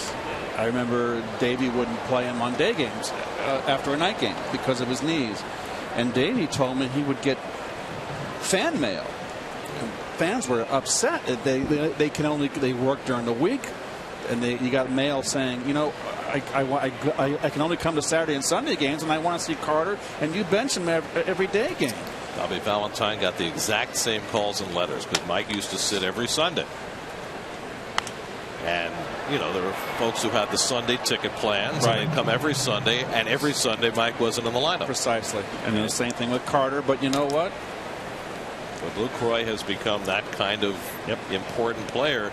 Maybe not as important as Piazza was, because he was such an integral part of a lineup that wasn't as powerful as this Brewers lineup is. But Lucroy certainly has had a tremendous year. Segura snagged the Murphy grounder, and Murphy retired for the first time today. And Murph had himself some 3 nice at bats tonight. That's hang with him right there. Hit it hard right at the shortstop. So he's got to be feeling good about making progress coming out of his little, I call it a micro slump. You know, Gary, the only thing to say about Lucroy is that the last 2 years, that's when he's had his real good years, he's had good second halves. Last year, his second half was actually better than his first half. So there is that evidence in the last couple of years. Here's David Wright with 2 out. Well, you know that Renicky is going to be careful with him because he's already seen a little bit of a drop off. The Racing Sausages get ready for their moment in the sun. Lucroy's hitting .224 in the month of July, so he's had a little bit of a skid. But then again, the whole team did right before the break. Gomez has this one lined up, and Wright is retired. So are the Mets. 9 in a row retired by Gallardo, and the scoreless duel continues. Wheeler's turn when we come back.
Exciting sausage race I've ever seen. It was exciting. Enjoy it, folks.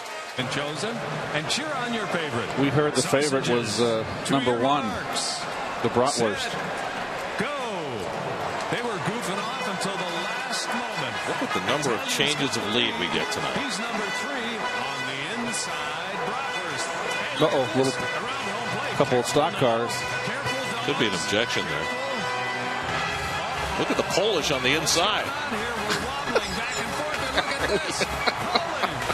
What are you, Jack Whitaker at the Kentucky Derby? Big night for the Polish. After the Italian took it last night. All right, back to baseball. Ricky Weeks will lead off in the home 6th inning. Weeks got hit by a pitch his first time up. Then he struck out against Zach Wheeler in the 3rd. Wheeler has struck out 7 through the first 5 innings. Has not walked a batter. Hasn't been a walk on either side. And a fastball on the outside corner to start off Weeks. Braun and Ramirez to follow, the 2, 3, and 4 hitters for the Brewers in the 6th. Milwaukee's had only 1 hit. That was an infield single by Carlos Gomez. And with a little tighter defense, that could have been an out. And we could be watching something even more special from Wheeler. But as it is, he has been dominant tonight. Yes, he has.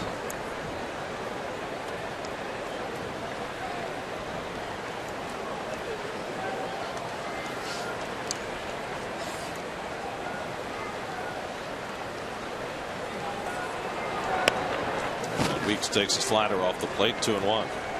Pretty good eye by Weeks. That was a hard slider that broke outside late. Tough pitch to lay off. So you just got to be sitting fastball here. 2-1. You're ahead in the count. If you can paint a hard slider, and he's better than you. The high fastball for a strike, and it's 2-2. So one thing that I see with hitters today is they don't look in enough sometimes. Sometimes you got to look in. And I think maybe it has to do with the fact that Gary, in the steroid era, everybody was afraid to throw in. And they weren't used to being thrown in. And now it's changed. 2-2.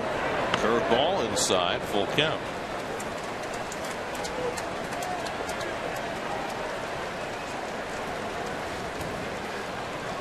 This is only the second 3-ball count for Wheeler all night. 3-2 on Overbay and struck him out in the 4th.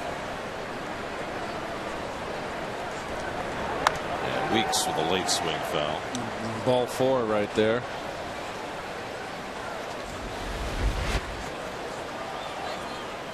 It's a slider. 3-2 slider. It wasn't a good one. He backed up inside. See, Weeks uses that maple bat. It's the label for the maple. But can you imagine him throwing that pitch last year with Braun and Ramirez on deck? It's a step forward.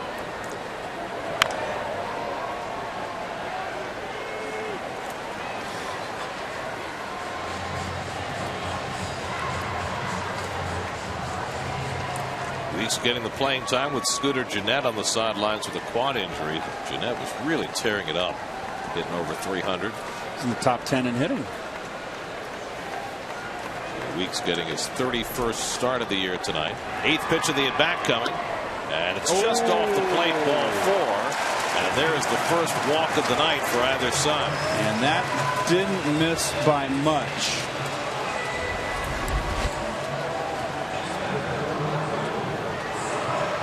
Yeah, it looks like Darno has to reach for it. He brings it back. He's so crafty at turning that wrist, isn't he? To get that call, didn't get it from home plate umpire Kerwin Danley. So now Wheeler has to deal with Ryan Braun, who's 0 for 2 tonight. Braun retired on a nice play by Tejada his last time up. Weeks not the base stealer he once was, only 3 this year. And Wheeler has done a very nice job controlling the running game. Only 3 stolen bases against him this year in 6 tries. See, I see right here on the defense, because you got Weeks at first base, Murphy's playing up the middle.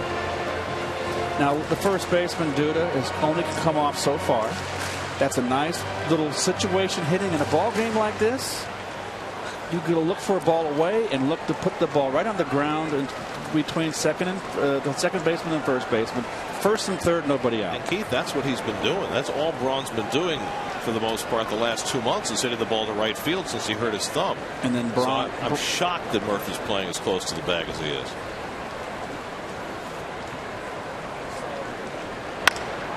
Right at Murphy and right through the wickets. Weeks to third. Daniel Murphy has just had a dreadful night in the field. A surefire double play ball goes right through the 5-hole, and the Brewers have a major threat. Well, this is an inopportune moment to commit an error, and it happens. The floodgates came up. He just came up, and he knows it. And there's not a hole big enough that you can dig to hide yourself in when you do that. I've made plays like that. It's a close ball game like this. Well, add him up tonight for Murphy. He's made 2 errors on the scoreboard. Plus, he made the low throw on Gomez's ball in the first that allowed Gomez to beat that play out. He made the ill-advised throw after the error on Maldonado's ball in the 5th. And then he was unable to turn a double play in the first inning as well that he should have been able to turn. So it has just been a horrendous defensive night for Murphy. Here's Ramirez trying to cash it in. First and third and nobody out. And he fouls one away. I like that, going inside after him first pitch.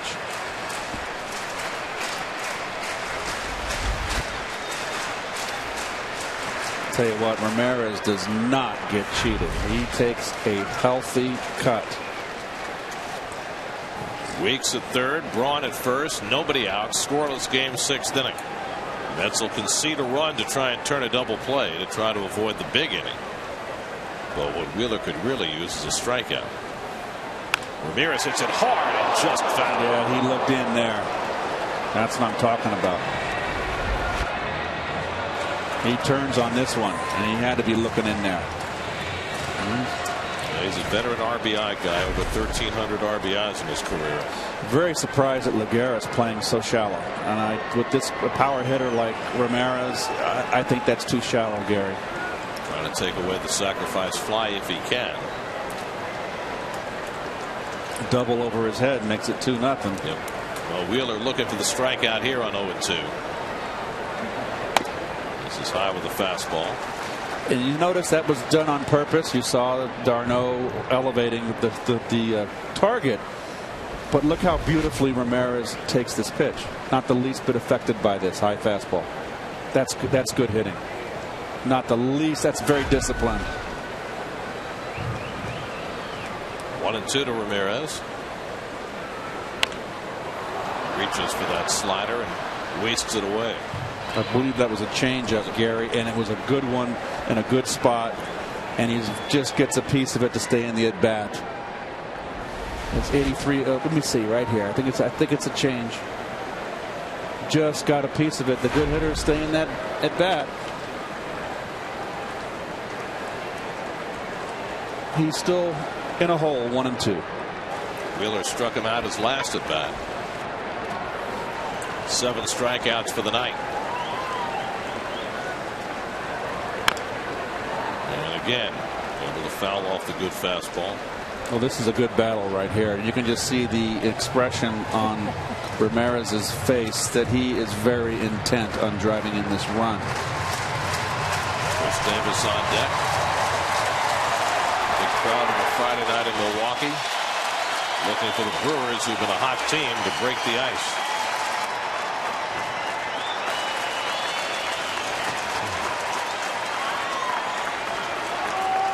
Again, the 1-2. In the dirt with a curveball. This is really a terrific at bat by Aramis. And I'm not talking about the Musketeer. Or the Cologne. This is a curveball in the dirt, and he took it beautifully. So this is a real fight right here.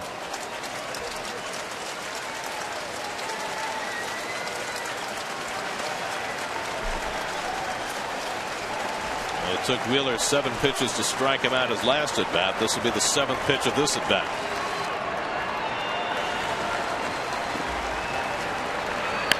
Pulled foul. Stays in there. Nice fastball in. Good location. Another maple bat. Those are good pitches. It's a terrific plate coverage this at bat. Inside, outside. Weeks at third, Braun at first, and nobody out. Wheeler working hard after a walk and an error. 2-2 in the dirt. And d'Arnaud able to block it sufficiently to keep Weeks at third. Now, do you send the runner at first? I would stay away from it. I'd rather have a double play in the run. The Mets are conceding a run. You got a strikeout pitcher, even though it's a heck of a battle. You don't want to strike him out, throw him out. Well, Braun can steal the base, and d'Arnaud has not been throwing well. I don't know if that factors into the consideration.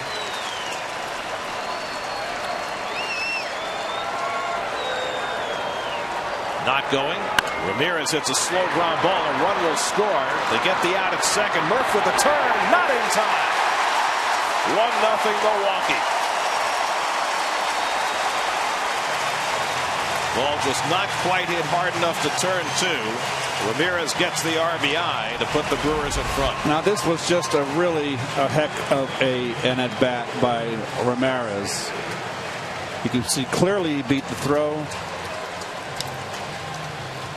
I like the way Lucas is striding off the side of the base to get maximum stretch. Beautiful. So the Brewers fashion a run without a hit. A walk, an error on what could have easily been a double play ball. And then the fielder's choice bringing in the run. Now, what I like, folks, about that whole sequence of pitches from Wheeler was that he did not make one mistake The pitches that he threw for balls were out of the strike zone, that were curveballs in the dirt that maybe Ramirez would have fished at. He didn't make any mistake over the middle of the plate. He just was a good hitter up there against a pitcher with good stuff. First run of the game brought to you by the New York Lottery. Hey, you never know. So now Wheeler will try and minimize the damage here in the 6th with a run home. Chris Davis the batter. Ramirez at first and 1 out. This is my kind of game. Two good pitchers. Davis was hit by pitches last time up. 0 for 1 on the night. Takes a crackling fastball for a strike. You heard the pop of the glove there. Lyle Overbay on deck. Brewers still only have 1 hit. That infield single by Gomez leading off the first inning. Just inside.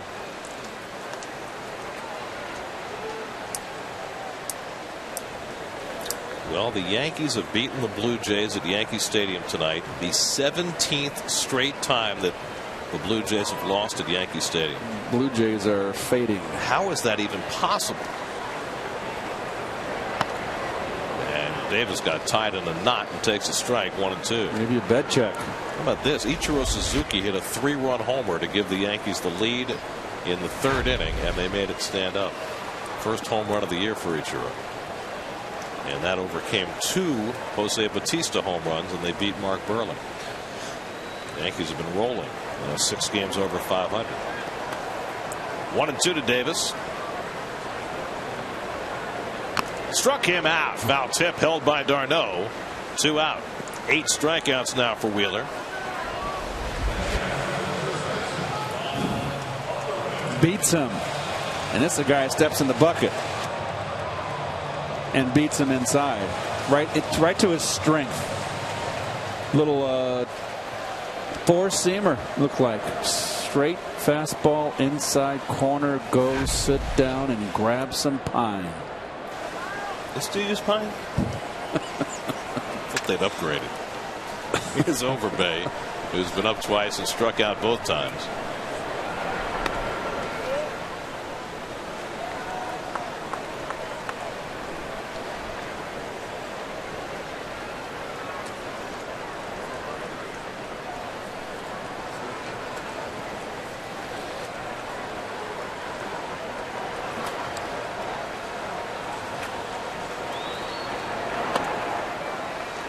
Wheeler falls behind Overbay 2-0. No. What were they?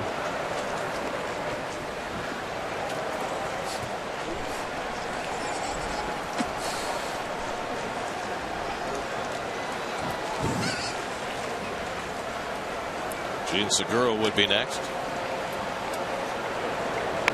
Overbay takes a rip. 2-1. They have found a point of attack on Overbay, and that is just the fastball away. The 2-seamer there for he struck him out twice on all fastballs, belt high. That was low. They're just pounding him away.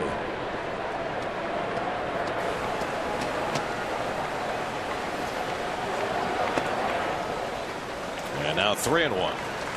So Wheeler, who issued his first walk of the game, leading off this inning, and that walk has come around to score. Now finds himself behind 3-1. But might be inclined to maybe run Braun here.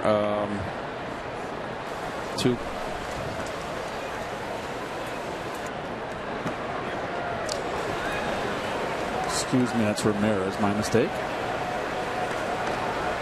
I would not run him.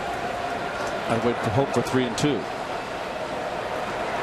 And Overbay takes ball 4. So the second walk of the inning for Wheeler. Now the Brewers have 2 on and 2 out, and Gene Segura coming up. 97 pitches now, and so Dan Warthen's going to go to the phone, and they're going to get somebody up in the bullpen. Remember, the Mets are a man short of the bullpen. Daisuke Matsuzaka was sent back to New York to have an MRI on his elbow. Daisuke was complaining of elbow soreness even before he went in the game last night, and then it got worse during his stint, and so he's getting that checked out. Segura got a big hit yesterday into right center field, the opposite field line drive triple. 0 for 2 tonight, 2 ground balls to shortstop, and he almost swings out of his socks. 0-1. Yeah, he's dial it up 2 notches. The train left the station. And when someone falls over the plate like that, that is just no balance. He's got those long fingers, Gary. Wheeler, that's why you can throw that breaking ball. Get that pop on that fastball. 30th pitch of the inning upcoming. And he gets it over at the knees for a strike. 0-2. Carlos Torres, first man up in the Mets bullpen.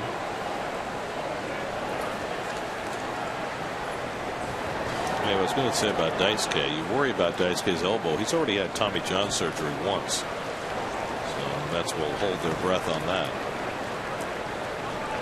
0-2 coming. Segura hits it to the left side. Wright able to field it. His play is to first, and that retires the side. But an unearned run for the Brewers breaks the ice. 1-0 Milwaukee after 6.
Well, this being Milwaukee, they have something here that they have nowhere else. It is called the Meat Parfait. Oh, a couple of scoops of mashed potatoes, some form of meat, some secret sauce on top, and you've got yourself a meat parfait. And some relish. Oh, no.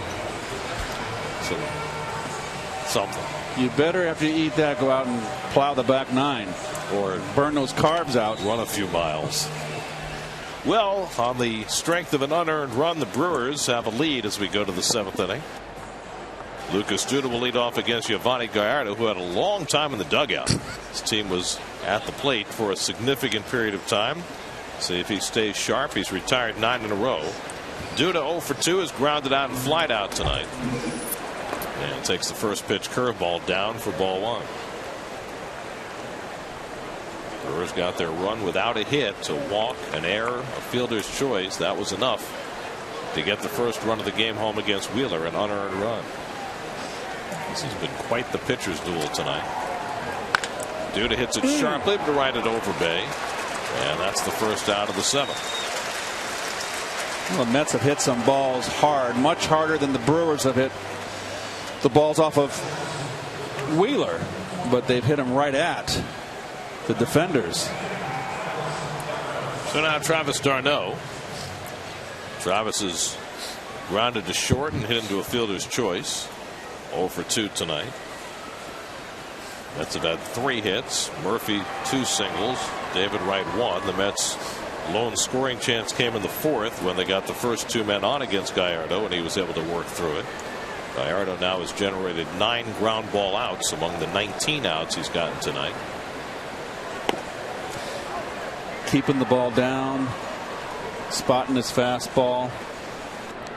moving it in and out, throwing in that overhead curveball. Well, this is what the Brewers have been looking for from Gallardo, who came into the season as their ace. It's been an up and down year for him. 5-5, 3.79 ERA. In the last 4 starts, 6.17. Last start in Washington Sunday, gave up 4 runs in 6 innings. Kerwin Danley behind the plate has been as a low ball umpire. And that suits Gallardo, who he needs to keep the ball down. That borderline knees strike has been given to the pitcher, but he's been consistent with it. So Danley's a guy who was involved as an umpire. It used to be impossible to throw a strike with him behind the plate, but he's calling more strikes now. Breaking ball misses, and for a rare time tonight, Gallardo's behind in the count, 3-1.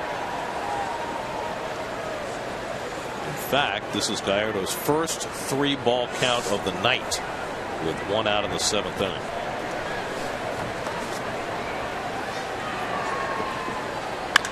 Darno hits one off the end of the bat, but hits it well deep center. Back goes Gomez near the wall to make the catch. That went a long way off Darno's bat, but the ballpark's big enough to hold it. 2 out. Well, it's 400 feet to dead central, and look how calm, cool, and collected the Gold Glover is out in center field. Look at him; it's a long way to go. Big high fly ball though. He's waiting to make a leap and rob a home run, because that's what he does. That's what he wanted. Yeah. Well, he won the Gold Glove last year, and it's going to be awfully hard for Juan Lagares, despite his exploits, to wrest it away from Gomez. 2 out and nobody on. 11 in a row retired by Gallardo, and Bobby Abreu the batter. Bobby's been up twice and struck out both times. And he takes a strike. New York Mets baseball is brought to you by your local Tri-State Kia retailers. Visit TriStateKiaDealers.com to learn more.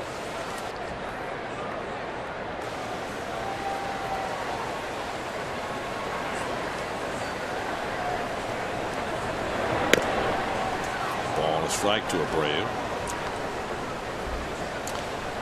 Keeping the ball away from Bobby. Abreu just 1 hit in his last 16 at bats, and Gallardo's made him look bad tonight.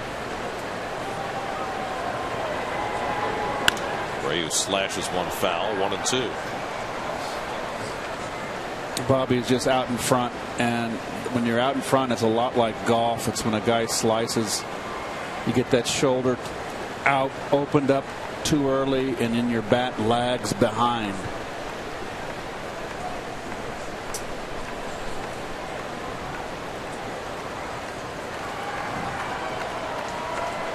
Now the 1-2 curveball fouled away.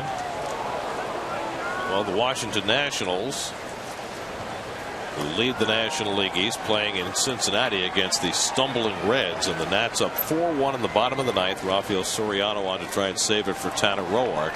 The Reds have just gone into a complete funk. They've had only 3 hits tonight, and they're about to lose their 7th in a row. Votto's hurt, Phillips is hurt, Bruce isn't hitting. 1-2 coming. Got him with a curveball. 3rd time Gallardo has struck out Abreu. 7 strikeouts for Yovani Gallardo, and he's retired 12 in a row. 7th inning stretch time at Miller Park. 1-0 Brewers.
Mets versus the Brewers. That's the Mets and the Brewers tomorrow at 7 p.m. here on New York's own Pix 11.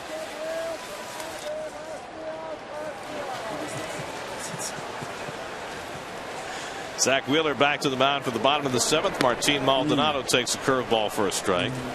8, 9, and 1 in the Milwaukee batting order. Maldonado, Gallardo, and Gomez against Wheeler, who's allowed just one infield hit tonight and yet trails 1-0. Maldonado reached on the first of Murphy's 2 errors in the 5th, and he bangs one down to David Wright. 1 out. Your Hyundai around the majors. The Padres continue to hit. They had Jesse Hahn on the mound tonight, Matt Harvey's high school teammate, and they lead the Braves 5-1 in the bottom of the 8th. Tanner Roark, 7 strong innings tonight, and the Nats up 4-1 on the Reds in the bottom of the 9th. And the Cubs got a 7th inning home run from Luis Valbuena to overcome the Cardinals 7-6, 4th straight loss for the Redbirds. Here's Giovanni Gallardo. Swings and misses. Vic Black up in the Mets bullpen. Also tonight, the Phillies lead the Diamondbacks 9-4 in the 8th, and the Phillies are coming into Citi Field next week, and they have got a huge problem on their hands, and I mean huge. That big guy at first base, Ryan Howard, kept out of the lineup for the 3rd straight day, and obviously very unhappy about it. It's a guy who's got $50 million due to him the next 2 years after this one, and the Phillies have a bit of a predicament on their hands. Well, 34 years of age, big guy. He had that horrific injury, the Achilles tendon injury, which is a terrible injury for an athlete. Good strike 3 right there. That's 3 years ago now, the end of the season, the last out of the division series, 2011. And since then, he's basically been a sub-replacement level player. Yes. He can't run anymore. Never was a great runner, but it's those big guys, they fall off a cliff real quick. I mean, everybody questioned the contract when he got it. He got 5 years, $125 million, and then he got hurt and made the contract look even worse. Carlos Gomez slugs one to deep center field. Back goes Lagares to the warning track. Back at the wall, leaping, but he can't get it. It's a home run for Carlos Gomez. Number 15 for Carlos Gomez, and the Brewers lead it 2-0.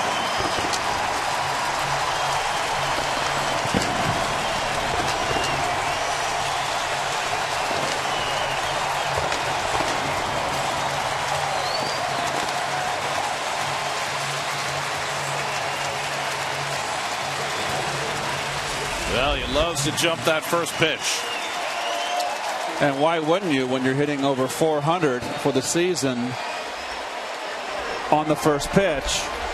And that's over 50%. That's around 50% of the time. Now, a pitcher like Wheeler, who's throwing so good, I'm not going to let him get a fastball away, particularly first pitch. I don't want to hit his breaking ball. If I get a fastball first pitch out over the plate, I'm going to be hacking at it.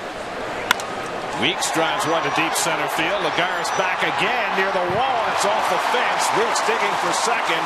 The throw from Lagares not in time, and Weeks has a double.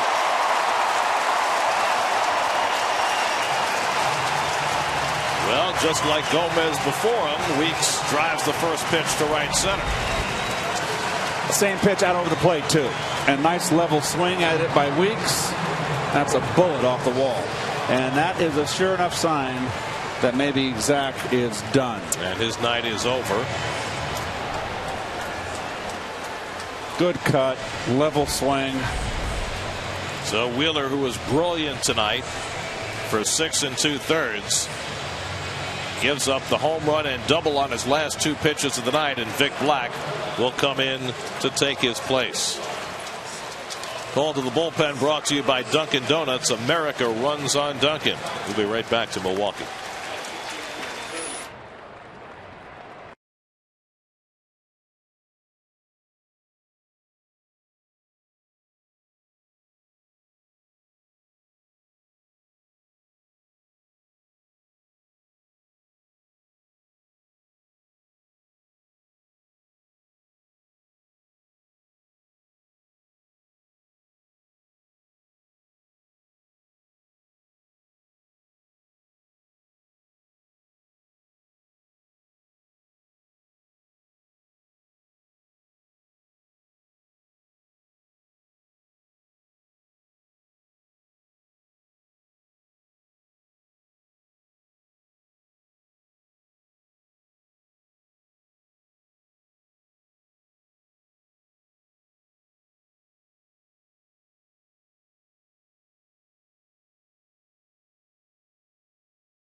6 2/3, but then Gomez and Weeks with back-to-back extra base hits to end his night after 108 pitches. And Vic Black will come in and try and get the final out of the 7th. Well, the last time Vic Black was out was the getaway day in San Diego. Got the loss. Made the error. You recall, a leadoff walk and then a bunt that went through his legs. The runs wound up scoring. It ended up scoring on Josh Edgin's trip over the mound. Ryan Braun, the batter, and he takes the fastball low and away. Braun 0 for 3 tonight. Big play in this game in the 6th inning. Runner at first and nobody out. Braun had a ground ball right at Daniel Murphy. It went right between the wickets, and instead of a double play, it was 1st and 3rd, nobody out. And the Brewers got the first run of the game as a result. Now they have a second on the Gomez home run. Each team now with 3 hits. Ball and a strike to Braun. It's a final in Cincinnati. The Nats beat the Reds 4-1 behind Tanner Roark. Nats are heating up. Roark now 10-6 on the year.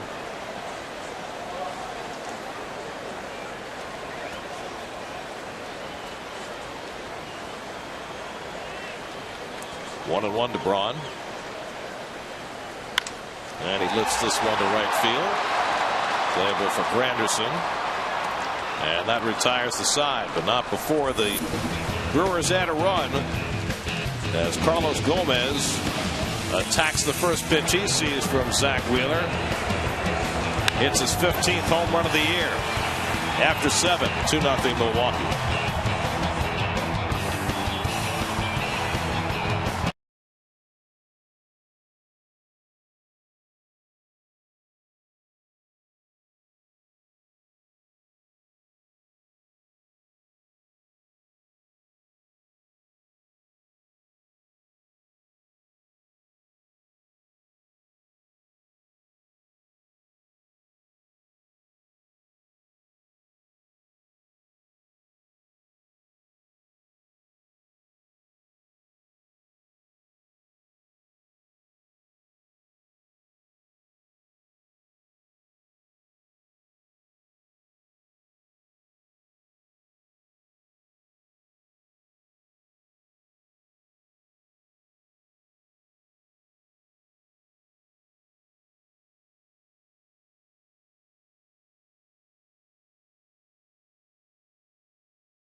Bank, statue of Hall of Famer Robin Yount sitting outside Miller Park, and inside where the roof is open tonight for the 2nd straight night.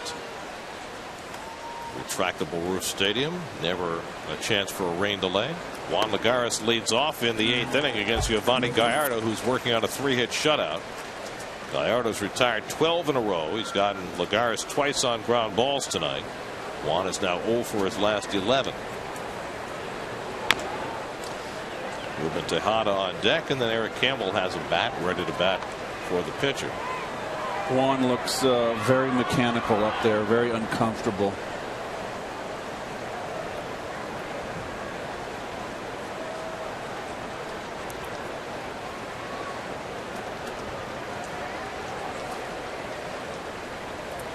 Two from Gallardo, and he went around to the half swing. Oh, come on. Curveball gets him. 8 strikeouts for Gallardo. Maybe a quarter of a swing, but it counts. I don't believe this was a swing.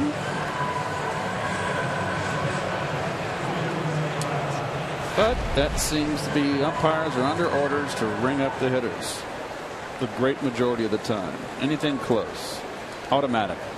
So 1 out and nobody on, and now Ruben Tejada, who's had a seamless comeback from being hit in the head 2 days ago. 0 for 2 at the plate, but he's handled every play in the field. Carlos Torres, J-Rees Familia, both up in the Mets bullpen. Why would you play Tejada so much off the first base line? Look at where Overbay is at. Holy cow, that's where you play a guy like Dave Kingman, dead pull hitter. I think the charts must say, and it really is true, how often have you ever seen Tejada hit the ball right over the bag? Wow, that is extreme. Much more likely to hit it in the hole where Overbay's playing. And he hits it right to him. How about that? However, yes, if you play it normal, it would have been right to second baseman. Either way, they got out. Yes. Results are all that count in this game, right? That's true. Play Overbay over, and he hits it right there. Even Weeks would have had that ball. Weeks got good range for us at second base. Good break on that ball. So now Eric Campbell will pinch hit for Vic Black, who got the final out in the last half inning. The Tampa Bay Rays won again tonight. David Price got his 11th win, and everybody's speculating it might have been his last start for the Rays. But the way they're going, that's 8 straight wins now. They may think about keeping him. 10 strikeouts in 8 innings for Price tonight. Longoria drove in 3. So here's Campbell, rounded out as a pinch hitter last night.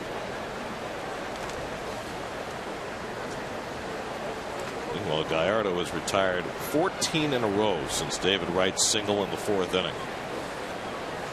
Let's had just 2 hits last night, only 3 hits tonight. On the corner of strike. New York Mets baseball is brought to you by Volvo. Test drive one today at your local Volvo dealership and experience the wonder of summer. That's the wonder of summer.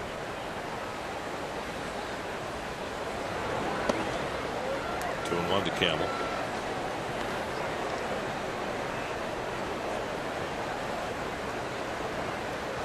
Curtis Granderson would be next. Gallardo has not walked a batter. He struck out 8. Allowed just 3 singles tonight. Well, you think about where this Mets offense was before the All-Star break during that 10-game homestand when they went 8-2. And then you think about what's happened since. Their 8th game since the All-Star break, they've scored 15 runs. Will Smith, the left-hander, Brandon Kinsler, the right-hander, just watching in the Milwaukee bullpen. 2-2 to Campbell. Little bouncer off Gallardo's glove. Weeks makes the adjustment, but he got him. Close play.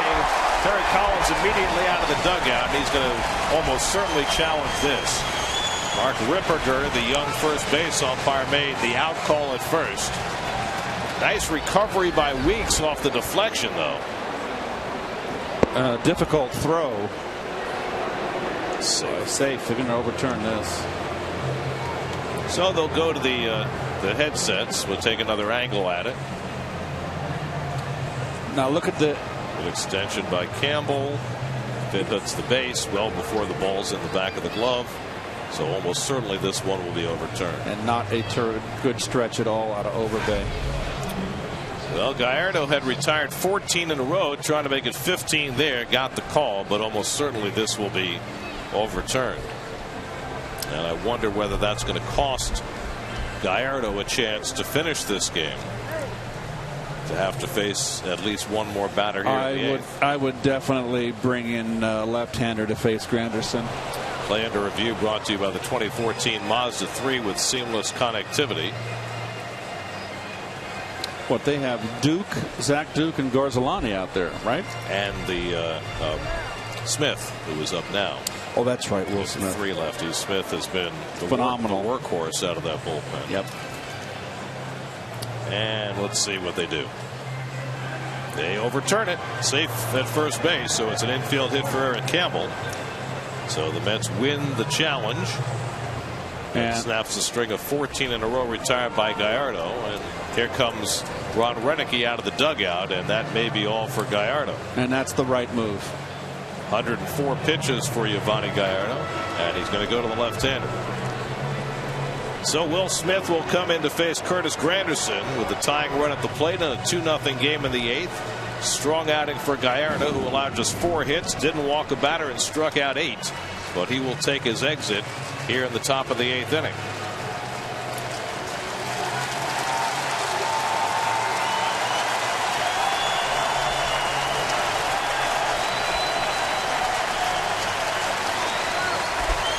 Job well done by Gallardo. Now the call.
Not A+, and Will Smith will come on to replace him.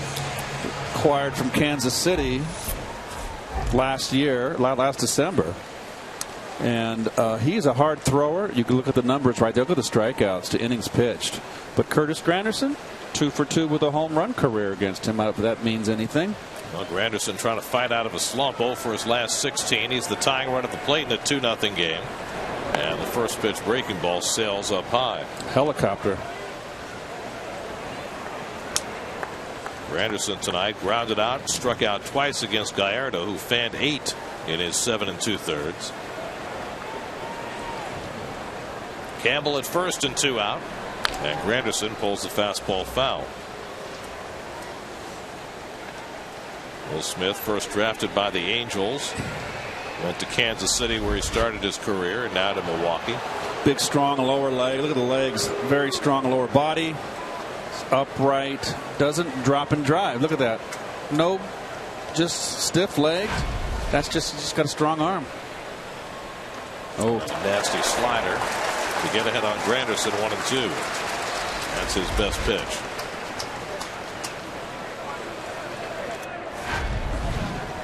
He's been a workhorse. 53rd appearance. That's tops in the National League. And now Granderson in a hole.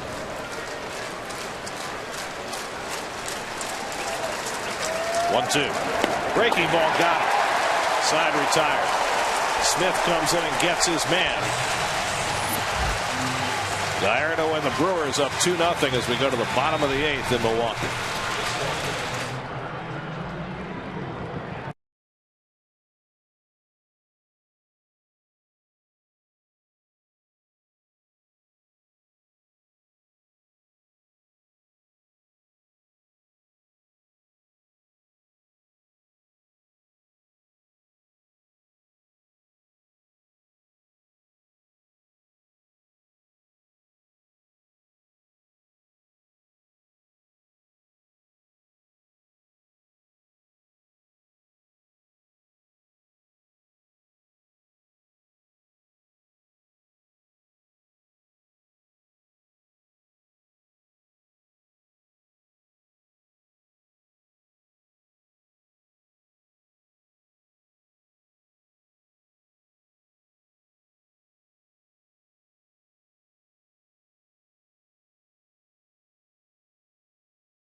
By the 2014 Mazda 3 with seamless connectivity. Not a good play, not for the Mets.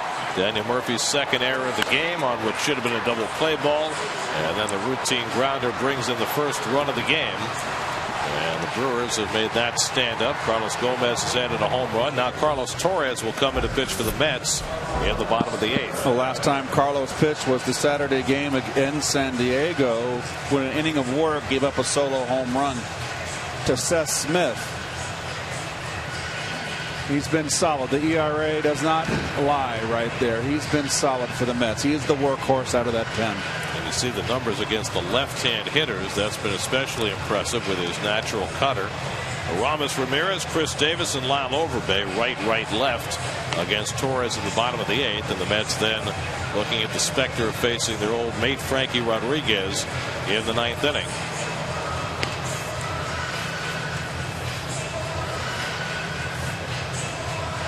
Mets have already been shut out once on this road trip, and there's K-Rod getting himself ready. He has had himself a tremendous season in his return to Milwaukee.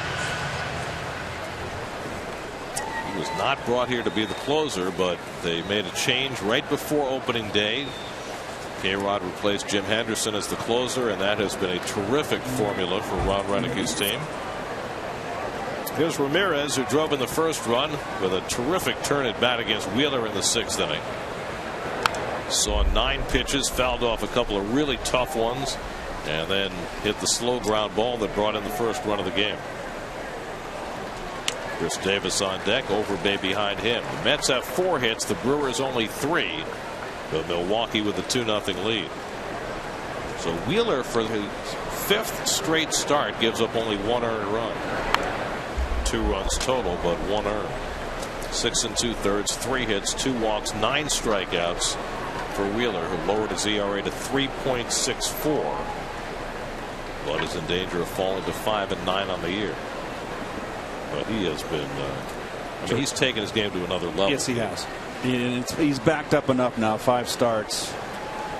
It's a nice string. So for Zach, keep pushing it through to September. Was it 28th, the last day of the season this year? It is, yes. Wheeler's next start will be that Wednesday afternoon game against the Phillies at Citi Field. Fouled away. Are you doing that game that Wednesday? No, I have Wednesday and Thursday off. That's what I was going to say. It's a 12:10 start. You might want to start leaving home now. I've got all the weekends, as you know. Mr. Darling is going to be working national and national games, and so I've got the load. You saying he's nationwide? He's nationwide, and I'm a better second half hitter anyway.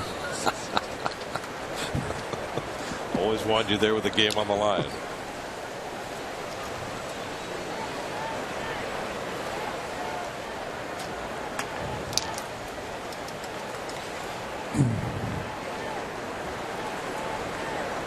Two to Ramirez. Check swing, and it's away. And a full count. Ramirez has really had some nice at bats tonight. He drove in a run. He's 0 for 3 with a strikeout, but he's had some terrific at bats.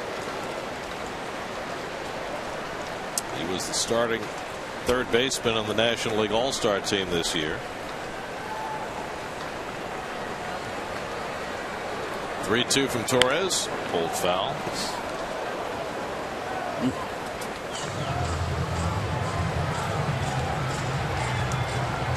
Miller Park opened in 2001.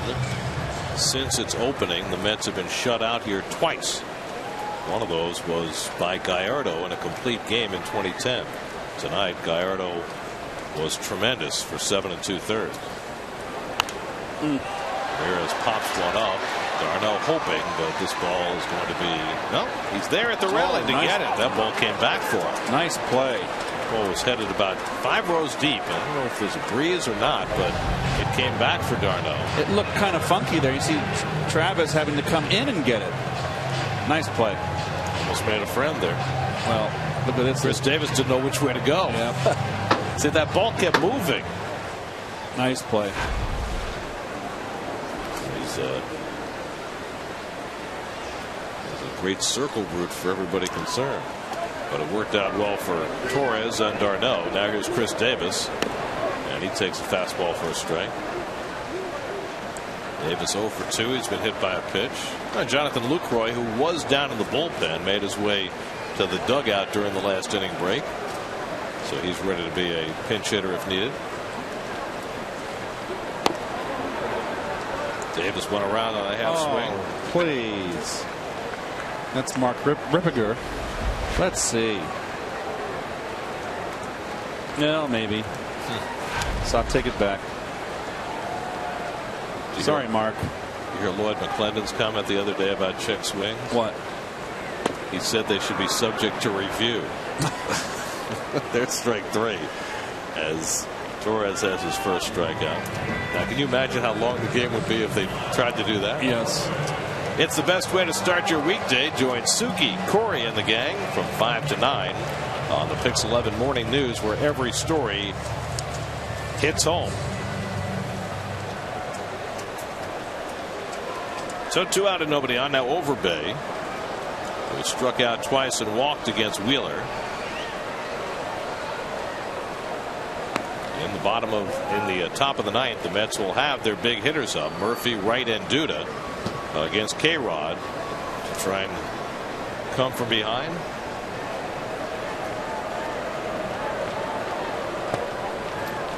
But it has been awfully hard for the Mets during this stretch to generate any kind of offense. Well, they scored 5 runs in that first game in San Diego, pulled it out in the 9th inning on d'Arnaud's big hit. But they've been held to 3 runs or less in every game since. Well, they were shut out in San Diego 1 game too, so it's the second time the game's not over. But right, they were shut out in the Saturday game, and then they were held to 1 run in the Sunday game by Despaigne. Right. When he there was no hit for how many innings? 7 2/3. So.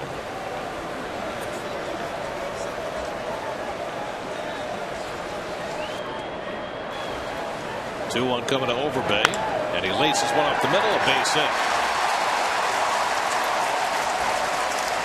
So the Brewers have just their 4th hit of the night, a 2-out single for Overbay.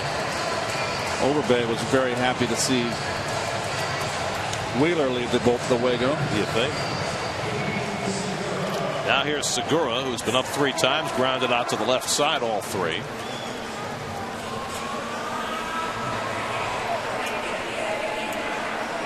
And it's, it's kind of obvious to say, but the way the Mets offense has been, Torres just can't give up anything here if the Mets are to have a chance. Overbay at first and 2 out. And Segura lifts one to shallow right. Granderson has it lined up. And that retires the side. So Torres throws a scoreless inning, and now the Mets will go to work against K-Rod in the 9th. Daniel Murphy's had an up and down day. A couple of hits, some fielding miscues. They'll try and get it started for the Mets in the 9th, with Milwaukee leading at 2-0.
Try and close it for Milwaukee. Well, you got to give Frank a lot of credit. He was relegated to really the setup man here when he came to Milwaukee. He was very patient, waited, and now he's in the closer's role, and boy, what a season. 29 saves. He's blown 3, but he's held both lefties and righties to a sub-200 batting average. It's his second go-round in Milwaukee. He was here for 2.5 years before he got sent to Baltimore last year. Came back to Milwaukee, and as Keith says, was not supposed to be the closer, but he has re-inherited that role and really run with it. His whip is the lowest it's ever been, 0.89. In a stellar career, he's never had a season where he's been able to keep it that low. Daniel Murphy slashes one down the left field line. That's a fair ball going to the corner. So Murphy starts the 9th inning with an opposite field double, and the Mets have life in the 9th. Third hit of the night for Murphy. What a roller coaster his night's been. Good hitting, fastball away, don't wait around. And Murph was going up the middle and does what he does so well, and then is go to the opposite field. And the Mets are in business. 27th double of the year for Murphy, who's in the top 10 in the league in 2 base hits. So now the tying run comes to bat with David Wright, who had the base hit in the 4th inning that gave the Mets a couple of men on against Gallardo, who subsequently pitched out of it. So K-Rod gives up the leadoff double, now faces Wright. That's with 5 hits for the night. Wright is 2 for 7 in his career against Frankie Rodriguez. Lucas Duda on deck, Travis d'Arnaud behind him. Overbay again way into the hole, much like they played Tejada the same way. Nice block.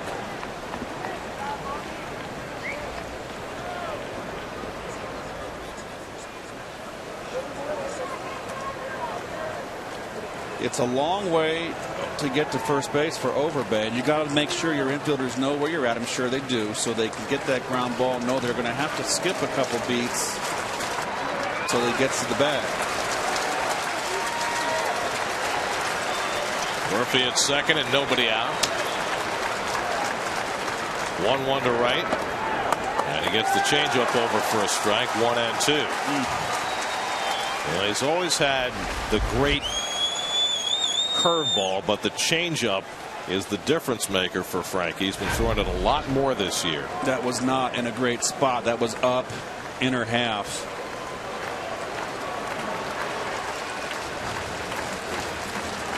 Duda waiting on deck.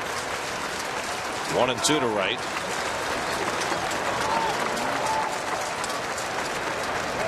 David slashes one foul. Good cut. That was an aggressive swing by David. 1-2 count, fastball away. Like to see more of that. David's had some better swings tonight than he's had in recent days.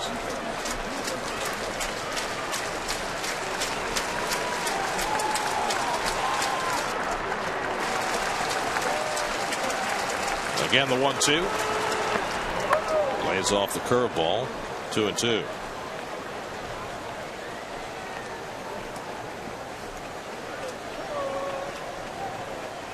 Frankie's got a kind of motion that is a real rush motion, difficult to pick up for the hitter.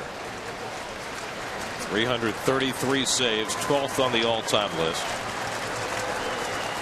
29 this year. And Wright lines one into left field for a base hit. Murphy turns third. He'll come in with the Mets' first run. David Wright with an RBI single, and now it's a 2-1 Milwaukee lead, and the tying run on base with nobody out. Murphy and Wright combined to get the Mets on the scoreboard. Terrific at bat here for David.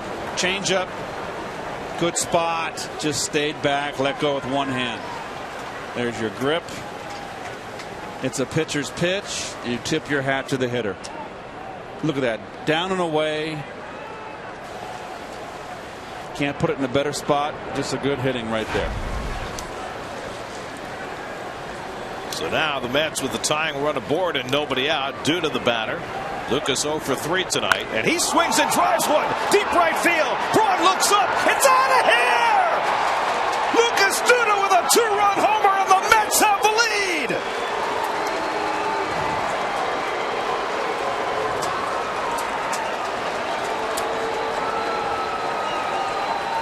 Bang, bang, boom, and the Mets lead it 3-2 in the ninth. Number 17 for Duda. The Mets have hit 3 home runs since the All-Star break. Duda has them all, and he has stunned this Milwaukee crowd, and the Mets are in front in the ninth inning.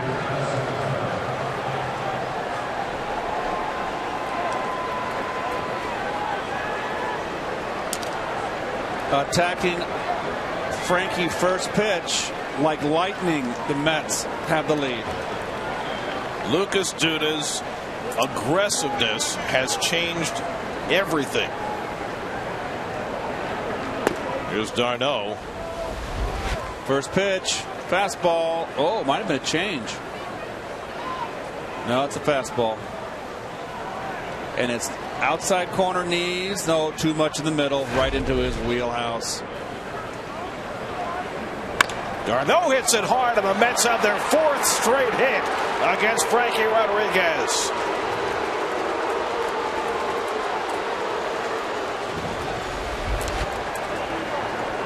Well, no doubt when Lucas gets a hold of one. Nice catch. Eric Lango with the grab. Murphy led it off with a double, right a single, and then this. Look at Frankie's reaction. Well, he's been there before. 4th blown save of the year for K-Rod.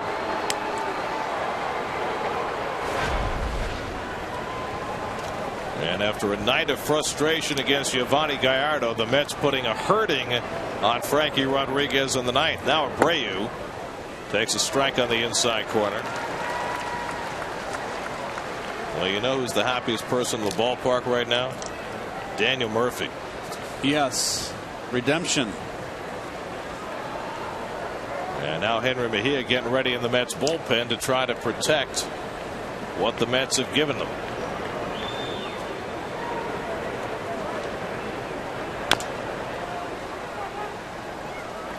Like a bolt from the blue. Well, it was a lightning strike. The Mets had managed just 4 hits over the first 8 innings against Giovanni Gallardo. Will Smith came in to get the final out in the 8th. 2-run lead for K-Rod, who has had a tremendous season, but a really bad inning so far. And there's been nothing cheap about any of the 4 hits. Abreu goes down on the changeup, and that's the first out of the inning. The golden sombrero for Bobby Abreu tonight. He's just been out in front all day.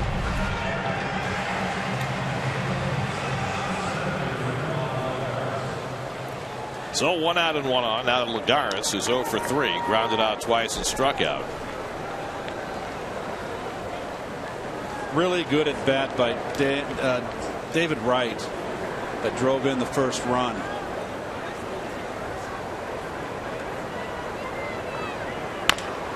Chopper for Ramirez.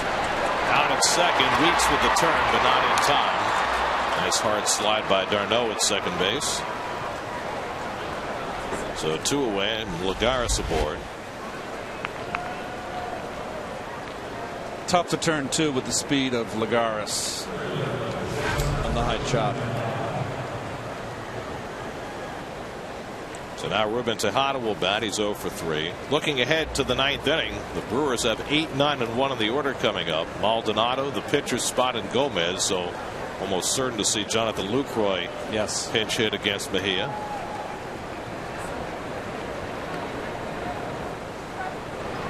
Well, the Mets had scored only 1 run in their previous 19 innings before erupting for a quick 3 against K-Rod. Right on time. Entering this inning, the Mets Had a 165 batting average since the All-Star break. Only 15 runs in 8 games, but it all changed like a lightning flash.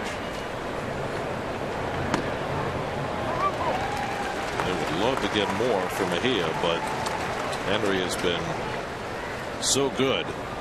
He and Familia have turned the last couple of innings of the game into lockdown territory. It's a wonderful back end of a bullpen, is it not?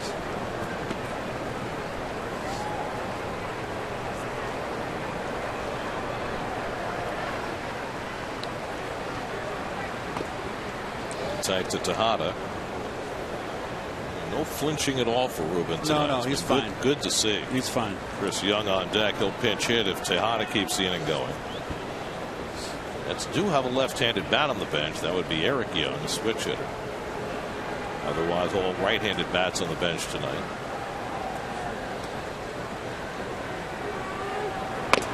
Again inside. 2-1. Now, Lucas Duda has hit 3 home runs in the last 4 games. He hit that monstrous shot in Seattle, 440 some feet off the auxiliary scoreboard. And then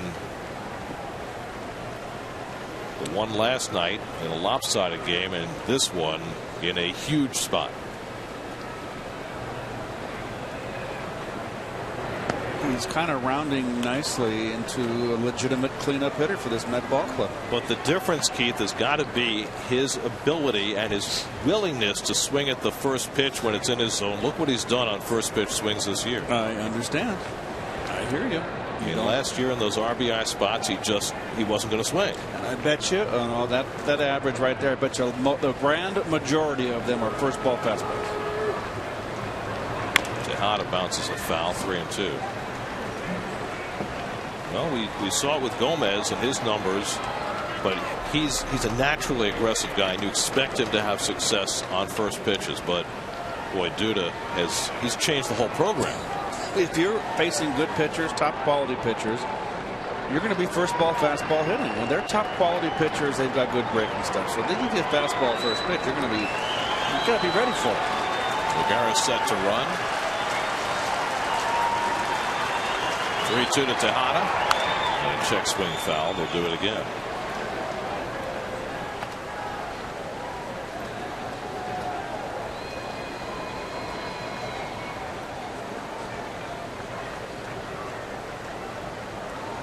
Well, the Mets were in danger of falling 9.5 back with the Washington win over Cincinnati.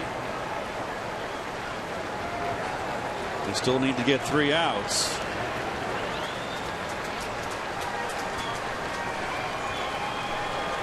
Tejada trying to keep the inning going. Lagares gets set to run. Ruben fouls off the fastball.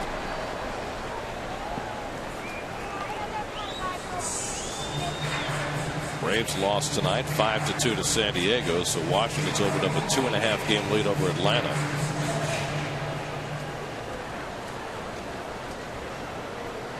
Marlins are up 2-0 in Houston in the 8th.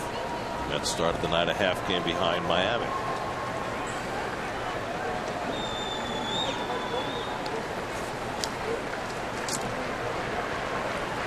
Eighth pitch of the at bat coming, and Tejada fouls another one. What is happening in that LA Giant game? They have started. Dodgers have a run home in the first against Lincecum. Zach Greinke's pitching for LA tonight. The Giants a game and a half in front of the Dodgers starting the night. That's a big series right there, obviously. I'm stating the obvious. Every time those 2 teams play, that's big. Not as big as Cubs and Cardinals, but it's big. No, it's big. I'm kidding.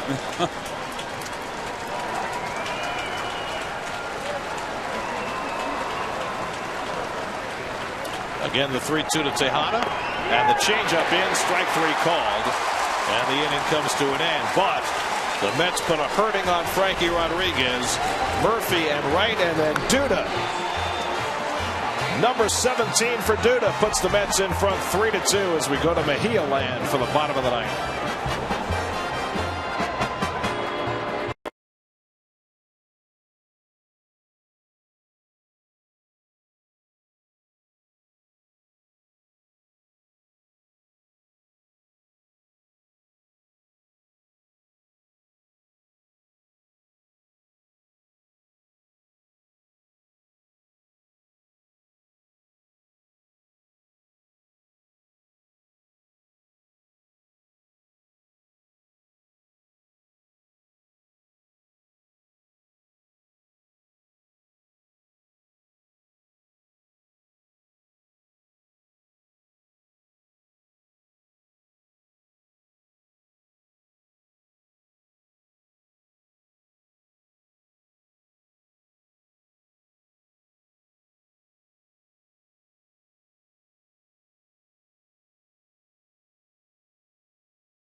Young will play left field in bat ninth, and Henry Mejia on to try and save it. Well, Henry going for his 4th save on this road trip. He collected 2 in Seattle. His last time out gave up 2 hits, struck out 2 for his save. He has been phenomenal.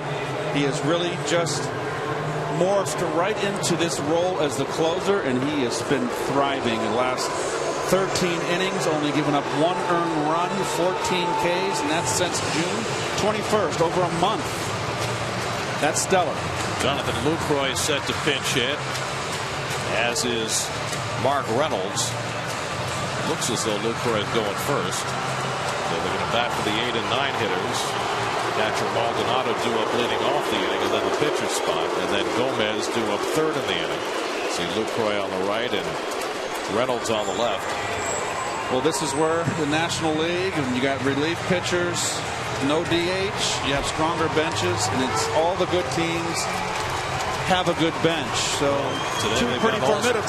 Today they got an all-star. They got a formidable pinch hitting team back to back coming up. So Maldonado leaves for the pinch hitter Lucroy, who went 2 for 4 last night, including his 12th home run of the year. Lucroy having an all-star season. I mentioned in some MVP conversation that's how good he's been.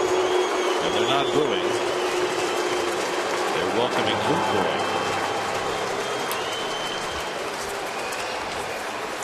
Lucroy starts the day hitting a .314, 4th in the National League in batting. So that's the task for Mejia, starting this last of the ninth with a 1-run lead. And Lucroy takes a slider off the plate for ball 1. Mejia is a very unusual closer in that he's come out of the rotation and into the bullpen and still is a 4-pitch pitcher. You just don't see that very often with late inning relievers.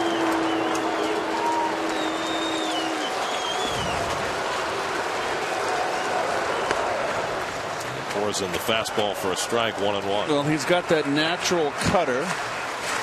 Got a beautiful curveball. Throws hard, and he's got another motion that's difficult to pick up for hitters. And he did a great job with his changeup that last game in Seattle. He used it to strike out Logan Morrison and get out of a jam with 2 men on. Off the plate, 2-1 to Lucroy. The outfield playing very deep, no doubles in this spot with a 1-run lead.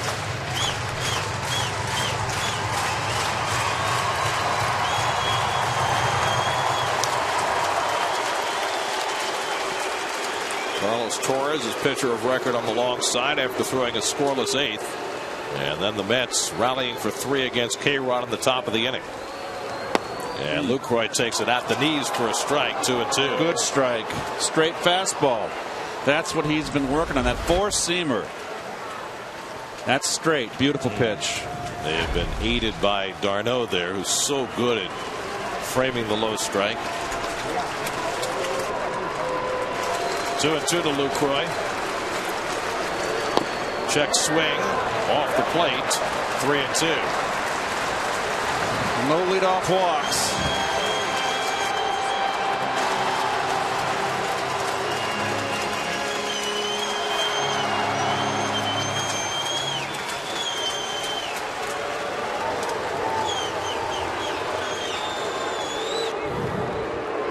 Shakes off a fastball away and no other sign, so I have no clue what that means. 3-2. And it's low, ball 4. So Lucroy draws the leadoff walk. And Mejia finds immediate trouble. Now, Mark Reynolds had been out on deck to pinch hit, but they're going to switch up and send up Logan Schaefer in a bunting situation. Absolutely. Schaefer, speedy left-hand batter who can get a bunt down. If it had been bases empty, they would have set up Reynolds, who was more of a power threat. So the Mets will be looking for the bunt here from Schaefer, but you never know with Ron Renicky. He could call a hit and run, mess the whole thing up. I don't think so. The old adage, you see the defense there. David Wright aggressively in the corners. Lucas Duda, of course, has got to hold the runner on.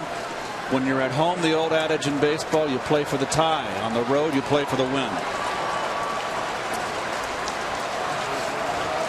Schaefer squaring, and he takes a strike.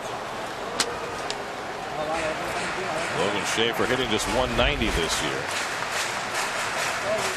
I don't know what he was thinking, but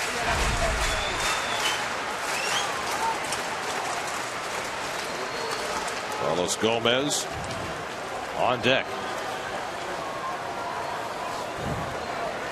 Lucroy the tying run at first and nobody out. And Schaefer takes outside. Ball and a strike.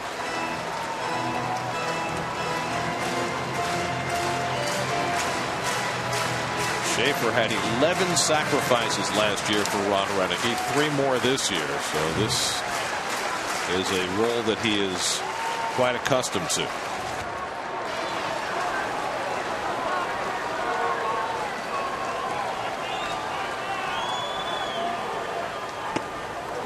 And he went around, and it's 1-2. Keep pouring in the curveball to him. The downward tilt, breaking ball, tough to bunt. He offered at it. So now it's 1-2. What do you do? David Wright thinks he's still bunting.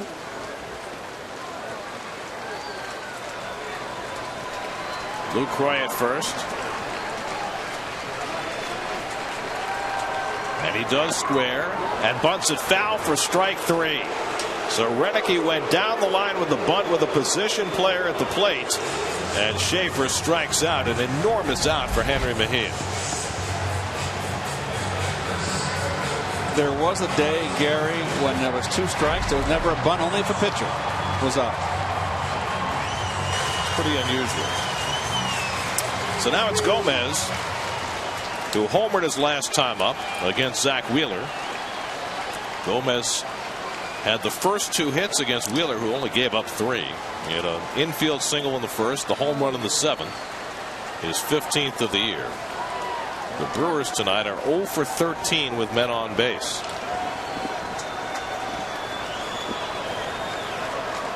Gomez 0 for 1 in his career against Mejia. Swings and flies one foul. And lucky that was foul, because that was a big dork right there, first and third. With Gomez's speed, second and third. And of course you have to play the outfield deep because you got the winning run at the plate.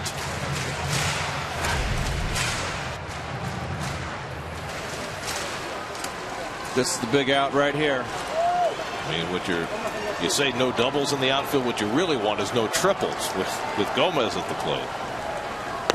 He chases a slider and loses his helmet in the process. 0-2. Well, I'll tell you what.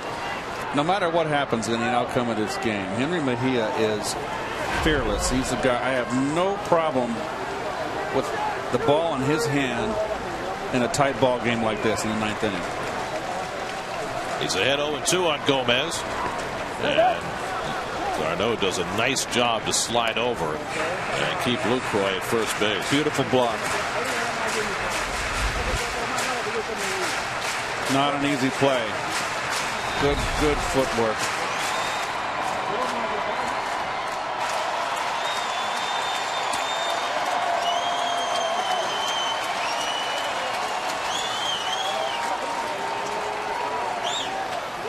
One and 2 to Carlos Gomez.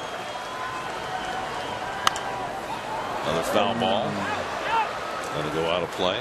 That breaking ball had too much plate.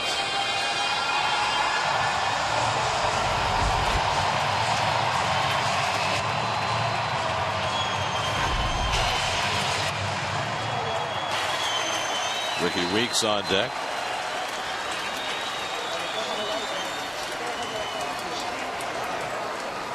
One out, one on, last of the 9th. 1-2 to Gomez. Struck him out. Henry Mejia with a big strikeout. 2 down. Wicked paint. Starts out a strike and just dips down with the downward tilt. There's the backward. There's a circle. Out of the strike zone. They kept the ball away from Gomez that whole at bat. Back-to-back strikeouts for Mejia. Now the Brewers are down to their final out with Ricky Weeks at the plate. He's been on base 3 times tonight. Hit by pitch. Walked and scored in the 6th. And then doubled off the fence in right center in the 7th. Tying run at first and 2 out. Weeks 0 for 2 in his career against Mejia. And Henry pours in a strike.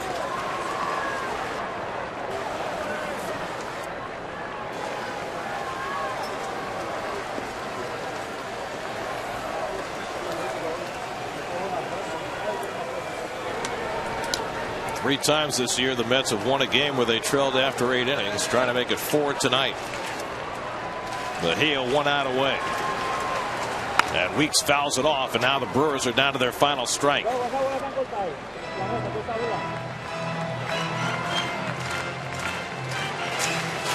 Mejia is just exuding confidence on the mound. I like the way he's strutting around the mound. Wouldn't be the right word. Strutting is not it. Just his demeanor. It's a job he didn't want, but a job he has now embraced fully.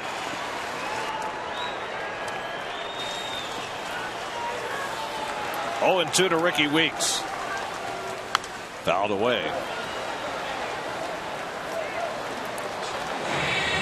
Coming up next on Picks 11, it's the Picks News at 11. Coming up next on SNY, it's WB Mason Postgame Live. Henry Mejia trying to make that happen fast. Frankie Rodriguez couldn't save it for the Brewers. Mejia trying to save it for the Mets.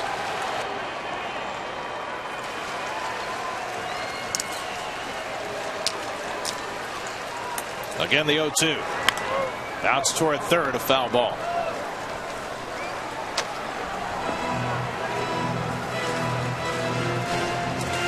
Jonathan Lucroy, average speed at first base, carrying the tying run. The Brewers have had only 4 hits all night.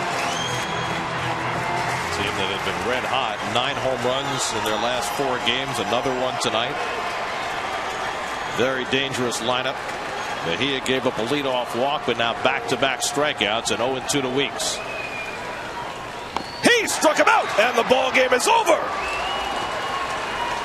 A huge victory for the New York Mets. Mejia locks it down after the Mets rally for 3 runs against K-Rod in the 9th. Lucas Duda with a huge 2-run homer to put the Mets in front. And the Mets, in unlikely fashion, get even in the series against the Brewers with a 3-2 win. Well, it all got started, Gary, with Daniel Murphy's leadoff double on a first pitch fastball away. Murph, who made 2 errors in the field today, redeemer, 3 for 4 on the night. He gets the rally going. David Wright, a terrific at bat, drives him in. And that man right there, not that guy, that's a very happy skipper. Lucas Duda connects for his 17th home run. First pitch fastball, 2-run shot to win the ball game. And don't forget a great effort by Zach Wheeler, who was dominant again tonight. Gave up the home run to Carlos Gomez, the only earned run he allowed. But the Mets rallied for 3 in the 9th. Lucas Duda's 2-run homer putting them in front to stay. The game summary brought to you by Nissan. Shop ChooseNissan.com. Mets win it 3-2 as Mejia strikes out 3 in the 9th for the save. We'll be back with more from Milwaukee in just a moment.